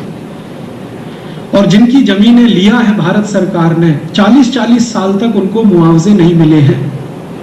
आज भी वो लोग दर दर की ठोकरें खाते हैं। ऐसे 2 करोड़ भारतवासी हैं जिनकी जमीनें आजादी के 50 साल बाद में ली गई हैं, किसी को कोई मुआवजा नहीं मिला है। वो सब बेचारे भटकते हैं, एक गांव से दूसरा, दूसरे से तीसरा। उनके ऊपर पुलिस लाठीचार्ज करती है, और जो कुछ होता है हिंदुस्तान में वो आप कल्पना नहीं कर सकते यहाँ बैठे। तो सबसे बड़ी चुनौती और समस्या जो भी माने वो ये कि अंग्रेजों के बनाए हुए नियम, कायदे, कानून। दूसरी समस्या अंग्रेजियत आज भी हमारे भारत के नेता और अधिकारियों के मन से गई नहीं है। आईसीएस ऑफिसर तो जिस अंग्रेजियत का व्यवहार करते हैं आप सोच नहीं सकते। एक आईसीएस ऑफिसर जो मेरे टैक्स के दिए गए पगार पर अपनी जिंदगी चलाता है, वो मेरा सिर तोड़ के बात करता है। मैं अभी चला जाऊं उसके ऑफिस में तो वो मान लेता है कि ये कोई अवांछित व्यक्ति आ गया, और उसको ऐसे दुत्कारता है जैसे कुत्ते को हम दुत्कारते हैं हमारे घर में आने पर। और यही आईसीएस ऑफिसर आपके साथ क्या क्या मिसबिहेव करते होंगे, एयरपोर्ट हिंदुस्तान का कोई भी शुरू हो जाए, वहां से आप कल्पना कर सकते हैं। आप जैसे लोगों के साथ अगर वो मिसबिहेव कर सकते हैं, तो हिंदुस्तान के उन लोगों के बारे में सोचिए जिनको 2 समय खाने को रोटी नहीं मिलती, उनको कितना मिसबिहेव करते होंगे। आपके जैसे ताकतवर लोगों को, जिनके बारे में सरकार भी थोड़ा डरती है, घबराती है, प्रवासी भारतीयों का सम्मेलन बुलाती है कि ये हमसे बहुत नाराज ना हो जाए, बार बार आपको निमंत्रण देने के लिए मंत्री आता है, आपके यहाँ आके चिरौरी करता है कि आइए आइए, हम आपके लिए ही ये सब कर रहे हैं, कि जिनसे आपके साथ क्या क्या मिसबिहेव होता है प्रवासी सम्मेलनों में, वो भी मैंने मेरी आंखों से देखा है। अधिकारी सब आगे की सीट पे आगे जम के बैठ जाएंगे, आपको पीछे भी जगह नहीं मिलेगी प्रवासी भारतीय सम्मेलन। खाने को रोटी भी ना मिले, वो रोटी सब आपकी खा जाएंगे सब। 2 बार का तो मुझे अनुभव है प्रवासी भारतीय सम्मेलन में, प्रवासी भारतीयों को रोटी नहीं है, अधिकारी सब खा गए। ऐसा मिसबिहेव, क्योंकि उनके मन में अंग्रेजियत रग रग में बसी है। एजुकेशन की प्रॉब्लम मैंने आपको बताई कि हम डिग्री ले रहे हैं लेकिन कुछ उद्योग नहीं दे रहे हैं, ज्ञान नहीं दे रहे हैं, नॉलेज नहीं दे रहे हैं। ये अब समस्याओं का समाधान क्या करें? फिर 15 मिनट में कह के खत्म करता हूं, फिर उसके बाद क्वेश्चन आंसर। समाधान क्या करें, क्या करें कि ये सब ठीक हो जाए? अब इसमें 2 रास्ते हैं। एक रास्ता तो ये है कि भारत की इस पूरी व्यवस्था को, जो आज भी हमारे ऊपर है, अंग्रेजियत की है, इसको बदलने के लिए कोई बहुत बड़ा रिवॉल्यूशन हो। जैसा गांधी जी कहते थे, 15 अगस्त 1947 को गांधी जी ने कहा कि भारत में अभी आजादी आई नहीं है, सिर्फ वोट देने का अधिकार हमें मिला है, इससे आजादी का कोई लेना देना नहीं। आजादी लाने के लिए अभी आगे संघर्ष करना पड़ेगा। और गांधी जी ने इसके लिए बहुत स्पष्ट कहा था कि आजादी लाने के लिए आगे जो संघर्ष करना पड़ेगा, उसके लिए कांग्रेस को डिसॉल्व करना पड़ेगा। ये गांधी जी ने बिल्कुल स्पष्ट कहा था, और उन्होंने मसविदे में लिखा था। अपनी प्रार्थना सभा में बोला था, अखबारों ने छापा भी था इसको, लेकिन गांधी जी की हत्या के बाद ये बात आई गई हो गई। तो गांधी जी ने कहा, और वो सब लोगों ने आज भी स्वीकार किया कि अंग्रेजियत गई है, सॉरी अंग्रेजियत नहीं गई है, अंग्रेज गए हैं, तंत्र वही है, स्वतंत्रता अभी नहीं आई है, अभी भी हम दूसरे तंत्र में रह रहे हैं। मानसिकता भारतीयता की है, तंत्र पूरा अंग्रेजियत का है, अब इसमें कोई तालमेल नहीं बैठता है। इसलिए तो अब एक तो ये विकल्प है जो गांधी जी कहते थे कि कोई बड़े पैमाने पर फिर से दूसरा स्वतंत्रता संग्राम शुरू हो, उसमें कोई लोगों को फिर वही भोग देना पड़े जो गांधी जी ने कभी किया, भगत सिंह उधम सिंह ने किया। एक तो वो रास्ता है। या तो एक तरीका दूसरा ये है कि ये भारत के साधारण लोग जिनके ऊपर ये तंत्र बैठा हुआ है, हम इनको इतना ऊंचा उठा दें, इतने ताकतवर बना दें, एक शब्द है एम्पावरमेंट, उनका इकोनॉमिक और पॉलिटिकल एम्पावरमेंट इतना कर दें कि ये खुद से उस तंत्र को पलट दें और अपनी स्वतंत्रता हासिल कर लें। दो रास्ते हैं। पहला रास्ता कोई बड़ा रिवॉल्यूशन हो भारत में, और दूसरा रास्ता कि ये साधारण लोग जो साधारण गांव में रहते हैं, उनको इतना एम्पावर कर दिया जाए कि वो अगले 10 साल, 15 साल, 20 साल या 25 साल में अपनी इस खोई हुई स्वतंत्रता को वापस हासिल कर लें। मैं मानता हूं कि ये दूसरा रास्ता है, वो शायद आसान है, प्रैक्टिकल है, तो मैंने उसी रास्ते पे चलना शुरू किया कि भारत के जो साधारण गांव में रहने वाले हजारों लाखों लोग हैं, इनको किसी तरह से एम्पावर किया जाए, इनके दुख दर्दों को कुछ कम किया जाए, इनको थोड़ा ऊपर उठाया जाए, और इनकी मदद से शायद आने वाले 20 साल में, 25 साल में हम ऐसी बात सोच सकते हैं, कल्पना कर सकते हैं, कोई ताकत खड़ी हो जाए जो इस देश की स्वतंत्रता को हासिल कर ले और तंत्र को बदल दे। भारत का जो ऊपर वाला क्लास है, जो अंग्रेजों का जैसा व्यवहार करता है, सरकार में है या सरकार के साथ में, इस क्लास से बहुत उम्मीद नहीं है कि वो कोई रिवॉल्यूशन करे। वो अपनी सुरक्षा के साथ बैठा हुआ है अपने अपने स्थानों पे। तो हम लोगों ने ये जो आज़ादी बचाओ आंदोलन शुरू किया, वो इसी दिशा में शुरू किया कि भारत के साधारण नागरिकों को थोड़ा खड़ा कर दिया जाए। तो खड़ा करने के लिए क्या क्या करना, उनकी जो कृषि व्यवस्था है उसमें थोड़ा कुछ सुधार हो सकता है क्या, इस विषय पे थोड़ा मैंने रिसर्च किया, अभ्यास किया, तो थोड़ा रास्ता उसमें दिखाई देता है। कृषि व्यवस्था में क्या सुधार हो सकता है। आज जो हमारे किसान या खेडूत काम करते हैं, उनकी सबसे बड़ी समस्या है कि खेती का लागत खर्च बढ़ रहा है और उनको जो मार्केट में प्राइस मिलना चाहिए वो नहीं मिल रहा। कॉस्ट ऑफ प्रोडक्शन तो बढ़ रहा है, लेकिन मार्केट में जो कीमत मिलनी चाहिए, दाम नहीं मिल रहे, तो वो सुसाइड कर रहे हैं। भारत के किसान कितने बड़े पैमाने पर सुसाइड करते हैं वो आप जानते हैं। तो हमने इसको रिवर्स करने की कोशिश की कि कॉस्ट ऑफ प्रोडक्शन खेती का कम हो सके, इसके लिए कुछ कर सकते हैं क्या। तो हमने कुछ एक्सपेरिमेंट किए और उसमें हम सफल हुए। हमने हिंदुस्तान के 60,000 हेक्टेयर जमीन पर कॉस्ट ऑफ प्रोडक्शन 90% कम करा लिया। 90% कम करा लिया कॉस्ट ऑफ। कैसे कम करा लिया? जो किसान यूरिया, डीएपी, सुपरफॉस्फेट इस्तेमाल करते थे, उनको हमने ट्रेनिंग दे देकर कह दिया और सिखा दिया कि यूरिया, डीएपी बंद करो, गाय का गोबर, भैंस का गोबर जो किसानों के लिए आसानी से उपलब्ध है गाँव में, उसका इस्तेमाल करो। तो पहले उनके मन में डर था कि इससे प्रोडक्टिविटी कम होगी, फर्टिलिटी कम होगी। हमने कुछ एक्सपेरिमेंट के लिए मॉडल गाँव बनाए, जहाँ पर पहले ये करके दिखाए। वो मॉडल गाँव ने उनको कॉन्फिडेंस दे दिया, और हमने जब ये मॉडल गांव बनाए तो उसमें सिद्ध हो गया कि ना तो प्रोडक्टिविटी कम होती है, ना फर्टिलिटी कम होती है। गाय का गोबर, भैंस का गोबर, गाय का मूत्र, भैंस का मूत्र, जानवरों का जो कुछ भी वेस्ट है, उसको हम मैन्योर के रूप में इस्तेमाल करें, वो हमने करके देख लिया। 60,000 हेक्टेयर में हम आज कर रहे हैं, और उसमें से जो कुछ भी प्रोड्यूस हो रहा है, वो मार्केट में जब हम बेचने के लिए जाते हैं तो जो नॉर्मल प्राइस है उससे ज्यादा हमें मिल रहा है। कोई भी व्यक्ति को जब हम कहते हैं कि ये गेहूं पैदा किया है बिना यूरिया, बिना डीएपी, बिना सुपरफॉस्फेट, तो वो कहता है जी 20 रुपए किलो दे दो, 25 रुपए किलो दे दो, और हम वो बेच पाते हैं। बाजार में साधारण गेहूं भारत में 10-12 रुपए किलो है, हम जो गेहूं बेच रहे हैं वो 18 रुपए किलो तक आराम से बिकता है। इसी तरह चावल पैदा किया है, दालें पैदा की हैं, फल पैदा कर रहे हैं, सब्जियां पैदा कर रहे हैं। हमारे यहाँ जो भी किसान इस तरह की सब्जी कर रहे हैं, उनकी तो हाथों हाथ बिक जाती है, बाजार तक भी नहीं आ पाती। हमने देख लिया है कि इसको बड़े पैमाने पर कर सकते हैं, तो इसके लिए हमने ट्रेनिंग सेंटर शुरू किए हैं गांव-गांव में किसानों के। 118 गांव में अभी हमारे ऐसे ट्रेनिंग सेंटर चल रहे हैं। वहाँ हम किसानों को ट्रेनिंग देते हैं, वो फिर गांव-गांव जाके दूसरों को ट्रेनिंग देना शुरू करते हैं। इससे हम मानते हैं कि उनका कॉस्ट ऑफ प्रोडक्शन कुछ कम हो सकता है, और जितना कॉस्ट ऑफ प्रोडक्शन कम होगा उतना ही उनका इनकम बढ़ जाएगा। दूसरा, हमने उनका एम्पावरमेंट हो, इसके लिए एक काम और शुरू किया है कि हमारे दैनिक जीवन में काम आने वाली छोटी छोटी बहुत सारी चीजें हैं, साबुन है, मंजन है, वॉशिंग पाउडर है, डिटर्जेंट पाउडर है, शैम्पू है, टूथ पाउडर है, टूथपेस्ट है, ये सब जीरो टेक्नोलॉजी के आइटम है, इनको बनाना कोई मुश्किल काम नहीं। तो हमने वो ट्रेनिंग देना शुरू किया गांव-गांव, और आज वो ट्रेनिंग देकर 55 से ज़्यादा प्रोडक्ट्स हैं जो इन गाँव में हम बनवाते हैं और बहुत आसानी से देश में बिक जाते हैं। हम शैम्पू बनाते हैं और हमारे शैम्पू का जो बेस है वो भारत के बाजार में बिकने वाले विदेशी कंपनियों के शैम्पू बेस से बिल्कुल अलग है। विदेशी कंपनियां जो शैम्पू बनाती हैं वो सोडियम लॉरेल सल्फेट से बनाते हैं, हम जो शैम्पू बनाते हैं वो आंवला रीठा शिकाकाई से बनाते हैं। विदेशी कंपनियां सोडियम लॉरेल सल्फेट इस्तेमाल करती हैं, हम उसकी जगह गाय के मूत्र का इस्तेमाल करते हैं। और गोमूत्र बेस करके जो शैम्पू हमने बनाया है वो भारत के बहुत आसानी से बिकने वाले शैम्पू में है। क्वालिटी उसकी इतनी अच्छी है कि आप उसका इस्तेमाल करें तो बाल झड़ना कम होते हैं, सबसे पहले तो पानी बहुत कम खर्च होता है, और जो बाल धोने के बाद पानी निकलता है वो खेत में 1 पैसे का भी नुकसान नहीं करता है। अभी जो सोडियम लॉरेल सल्फेट वाले शैम्पू आप इस्तेमाल करते हैं जिसमें झाग बहुत बनता है, उसका जो पानी है वेस्ट, वो आप खेत में डाल दीजिए, खेत खत्म हो जाएगा आपका, मिट्टी की फर्टिलिटी खत्म हो जाएगी।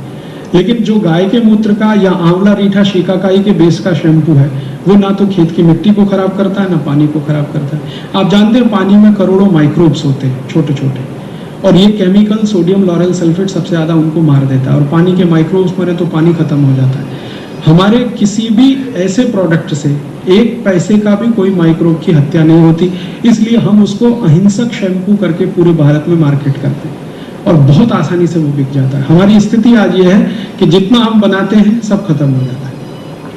हम नए नए सेंटर बढ़ाते जा रहे हैं, फिर भी डिमांड बढ़ती जा रही है, क्योंकि भारत के लोगों में भी अब ये चेतना आ रही है कि उनको ऑर्गेनिक चीज़ें चाहिए। ऐसे ही हमने साबुन बनाने शुरू किए हैं गाँव-गाँव में। आप में से चाहें तो कुछ लोगों को मैं सैंपल उपलब्ध करा दूंगा। नारियल का तेल इस्तेमाल करके दुनिया में सबसे पहला साबुन हमने बनवाया है और छोटे छोटे गाँव में बनवाया।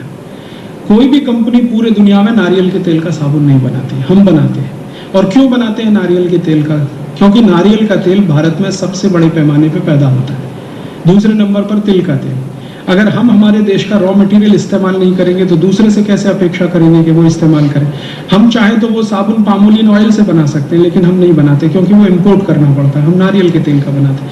नारियल के तेल का साबुन हम 85% TFM का बनाते हैं, और वो साबुन भारत में बड़े आराम से 15 रुपए का 150 ग्राम बिक जाता है, जबकि उसी क्वालिटी का विदेशी कंपनी का साबुन 45 रुपए का 100 ग्राम मिलता है डव, जिसमें वो पामोलिन ऑयल इस्तेमाल करते हैं, नारियल तेल भी कभी नहीं डालते।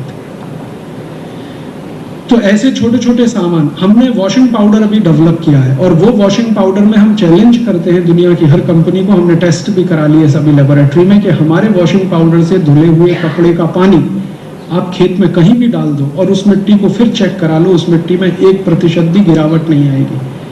क्यों? हम किसी भी शैम्पू में केमिकल्स इस्तेमाल सबसे कम कर रहे हैं, फिर भी शैम्पू बना रहे हैं, और शैम्पू इस क्वालिटी का है कि आप वॉशिंग मशीन में भी इस्तेमाल करें। और ऐसे ऐसे छोटे छोटे कई प्रोडक्ट्स हमने डेवलप किए हैं। विदेशी कंपनियां जो एरियल नाम का वॉशिंग पाउडर 180 रुपए की, हमारा जो वॉशिंग पाउडर है इस क्वालिटी का जो मैं आपसे कह रहा हूँ वो 35 से 40 रुपए की। ऐसे ही हमने ग्लिसरीन का जो साबुन आता है ना पियर्स 20 रुपए का, वो साबुन हमने डेवलप किया है मात्र 6.5-7 रुपए का। हम मॉस्किटो रेपेलेंट बनाते हैं गोमूत्र से, और गोमूत्र के मॉस्किटो रेपेलेंट के बारे में जितने भी हिंदुस्तान में टॉक्सिकोलॉजिकल रिसर्च इंस्टीट्यूट है सबको हमने भेज के दिखाया, उन्होंने कहा इससे ज्यादा सेफ मॉस्किटो रेपेलेंट हो नहीं सकता।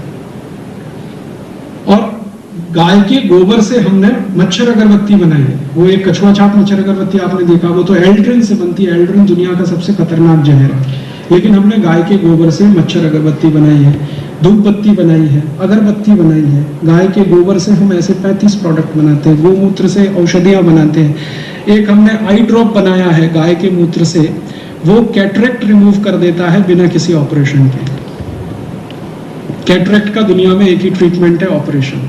हम गोमूत्र से एक बनाया है वो आप इस्तेमाल करें तो 3 महीने के बाद आपको जरूरत नहीं पड़े ऑपरेशन की। और गवर्नमेंट ऑफ इंडिया ने हमको मेडिसिन के रूप में उसकी मान्यता दे दी है। थोड़ा हमें उनसे झगड़ा करना पड़ा क्योंकि गवर्नमेंट ऑफ इंडिया गोमूत्र को मेडिसिन मानने को तैयार नहीं थी, लेकिन गवर्नमेंट ऑफ इंडिया को कन्विंस कराने के लिए हमें अमेरिकन पेटेंट का सहारा लेना पड़ा, क्योंकि अमेरिका ने 2002 में गाय मूत्र को पेटेंट ले लिया था। तब गवर्नमेंट ऑफ इंडिया कन्विंस हुई कि हाँ ये मेडिसिन है। तो इस तरह की कुछ कोशिश हमने की और इस पूरी कोशिश में ध्यान हमने ये रखा है कि ऐसी चीजों का इस्तेमाल करें जो गांव में आसानी से उपलब्ध है। हर एक गांव में ये छोटे छोटे स्तर पे हमने ये 118 गांवों में शुरू किया है। कल्पना है कि कोई दिन 200 गांव में हो, 500 में हो, 1000 में हो, 2000 में हो। जैसे जैसे बढ़ता जाएगा वैसे वैसे ये ताकत बढ़ेगी और यही ताकत एक दिन भारत को हो सकता है दूसरी आज़ादी की लड़ाई लड़ने के लिए क्षमता पैदा करेगी और ये लोग लड़कर अपनी स्वतंत्रता हासिल कर लेंगे।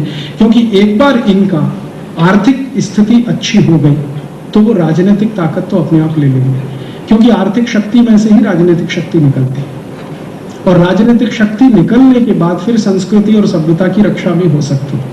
जब तक आर्थिक रूप से वो कमजोर है तब तक आप उनसे कुछ अपेक्षा नहीं करते। और चलते चलते एक आखिरी बात कि इन्हीं गांवों को स्वावलंबी बनाने के लिए हमने गांधी जी जैसा एक्सपेरिमेंट शुरू किया है। गांव गांव में हम चरखे देते हैं, वो चरखा चलाते हैं, उसमें से सूत निकलता है। हमारे चरखे का 8 घंटे कोई भी काम कर ले साधारण से साधारण व्यक्ति तो उसको 70 से 80 रुपए आराम से मिल जाता है और एक चरखे से 5 आदमी को रोजगार मिलता है, रोज का 70 से 80 रुपए। ऐसे कुछ हजार चरखे हम भारत में चलवा रहे हैं 118 गांव में। हमारी कोशिश है कि इनकी संख्या बढ़ती जाए। उसमें से बनाया हुआ सूत, उससे खादी हम बनाते हैं, वो खादी भारत में कई स्थानों पर उपलब्ध है। मैं यहाँ लाया हूँ सैंपल के रूप में, वो आप चाहेंगे तो पीछे देख सकते हैं। और हमने 167 खादी की डिजाइनें डेवलप की हैं, हाथ से बनाई हुई, हाथ से काती हुई। और उसमें जो कलर हम इस्तेमाल करते हैं वो बाहर से नहीं डालते, नेचुरल कलर का कॉटन हमने डेवलप किया है और ऑर्गेनिक कलर्स इस्तेमाल किए हैं। तो ऐसी कुछ कोशिश हम थोड़े थोड़े स्तर पे कर रहे हैं। यही कोशिश अगर बहुत बड़े पैमाने पर हो जाए, हम भारत के कुछ स्थानों पे कर रहे हैं, आप जैसे लोगों के मन में अगर ये बात बैठ जाए और आपकी मदद से ये और स्थानों पर हो जाए, ये मल्टीप्लिकेशन होता चला जाए, तो थोड़े दिन में ये एक बहुत बड़ा कैंपेन हो सकता है। जैसा आज़ादी लाने के लिए ये कैंपेन चला था, वैसे ये कैंपेन आज़ादी बचाने के लिए चल सकता है। और शायद इस कैंपेन की ताकत से हम भारत को स्वावलंबी स्वयंपूर्ण देश बना सकते हैं और वो गौरव फिर हासिल करवा सकते हैं जो भूतकाल में था। भूतकाल में अगर था तो भविष्य में भी हो सकता है, अगर वर्तमान उसका ठीक कर सकें तो। इस विश्वास के साथ आपका आभार, बहुत धन्यवाद।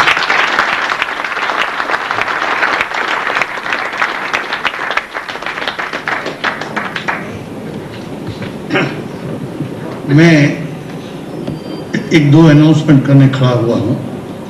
एक तो ये है कि सवाल जवाब के लिए, क्योंकि आप हम सब इतने मग्न हो गए कि इतना अच्छा लेक्चर में कि अब लेट हो गया है, तो सवाल जवाब की सेशन हम सैटरडे को 27 संडे 28 इंडिया क्लब में 7 बजे शुरू करेंगे। और जो क्वेश्चन आपके दिल में अभी हैं वो क्वेश्चन आप वहाँ जरूर आके करेंगे। वो हिसाब से मैं आपका सजेशन अभी से ले रहा हूँ। नंबर 2, ये जो बात कही 82 चीज जो हम बना रहे हैं, हम चेष्टा कर रहे हैं कि आने वाला शॉपिंग फेस्टिवल में एक स्टॉल हम लेने वाले हैं। वहाँ हम ये सब चीज़ें रखेंगे और हम आप सबको एक विनती प्रार्थना है कि आप ट्रायल ऑर्डर पे भी आप आके वो खरीदे और आपके घर में इस्तेमाल करेंगे। और सवाल जवाब नहीं कर रहे हैं इसलिए मैं आपकी माफ़ी चाहता हूँ कि बहुत लेट हो गया है। और फिर सैटरडे संडे आप आएंगे तो वो आशा रखते हुए वो दिन हम ये क्वेश्चन रखेंगे। आप जरा बहुत ऑफ थैंक्स दे देंगे। आप सब लोगों ने पूरे प्रवचन को बहुत ध्यान और पूरे इत्मीनान के साथ सुना, इसकी मेरे को बहुत खुशी है, जिससे मैं ये मानता हूँ कि यहाँ बैठे हुए सभी नागरिकों को अपने देश से बहुत प्यार है। और मैं समझता हूँ कि वो इस बात को ऊपर जरूर मनन करेंगे कि जो राजीव भाई ने कहा है उसकी अंदर कहाँ तक वो क्या सोचते हैं, उनके मन में क्या विचार आते हैं। और मैं आप सबका बहुत बहुत धन्यवाद करता हूं कि आपने इतना समय दिया। आप सबसे प्रार्थना है कि चाय और नाश्ते का प्रबंध है, आप उसको अवश्य लीजिए। और जहां तक डॉक्यूमेंट्स का प्रश्न है, अगर आप लोग चाहेंगे तो हम डॉक्यूमेंट्स अभी दिखा सकते हैं, क्योंकि समय 9 बजे तक का था। माफी चाहता हूँ, 9:40-35 हो गए हैं, तो समय डॉक्यूमेंट्स की कोई दिक्कत नहीं जी, समय की कोई प्रॉब्लम नहीं, चाहे 12 बजे आता हमारा वचन था, इसलिए क्योंकि समय की दिक्कत नहीं है, इतना समय कहाँ मिलेगा, इतना बढ़िया। तो जैसा आप चाहें, अगर डॉक्यूमेंट्स या प्रश्न उत्तर जैसे देखना भाई ने चाहिए। ऑलरेडी बताया है, तो कुछ डॉक्यूमेंट्स चाहें तो व्यवस्था कर देते हैं, अभी हो जाएगी। तब तक आप चाय पीने लीजिए, तब तक हम स्क्रीन कर लेंगे। और इनके प्रवचन खाली एक सब्जेक्ट पे नहीं है, जैसा आप लोग जानते हैं, कम से कम 17 से 18 सब्जेक्ट हैं, जिसमें शिक्षा का क्षेत्र है, टेक्नोलॉजी का क्षेत्र है, मेडिकल साइंस है, हिस्ट्री है, पॉलिटिकल साइंस है, WTO, वर्ल्ड बैंक और स्विस बैंक का मसला। स्विस बैंकों में, जैसा आपको मालूम है कि नहीं मुझे पता नहीं, 1000 बिलियन, 1000 बिलियन, मिलियन नहीं, billion billion billion, 1000 billion Bharat के भ्रष्ट नेताओं का जो पैसा उसमें पड़ा है, उसको वापस लाने का एक तरीका 2-3 है।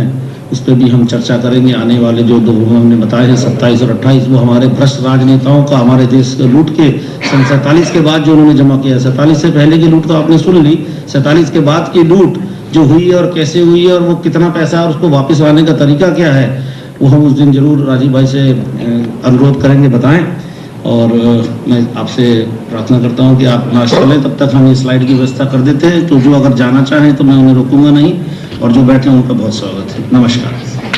सीडी हमने कुछ जरूर बनाई है व्याख्यान की, और वो मात्र लागत मूल्य 10 दिरहम में उपलब्ध है। मेरे काउंटर पे 2 सज्जन बैठे, आप उनसे ले लें। और मैं ये भी चाहता हूं कि अपना नाम और ईमेल एड्रेस जरा दे पाएं, तो अगर कुछ और इस संबंध में जानकारी होगी तो हम उनको ईमेल से या तो फैक्स से या तो फोन से जानकारी दे सकेंगे, तो वहां से आप ले सकते हैं। और एक कार्ड, यदि आपके पास विजिटिंग कार्ड है तो एक वहां पे बक्सा रखा है, उसके अंदर वो कार्ड अवश्य डाल दें, आपसे संपर्क कर सकें। नमस्कार।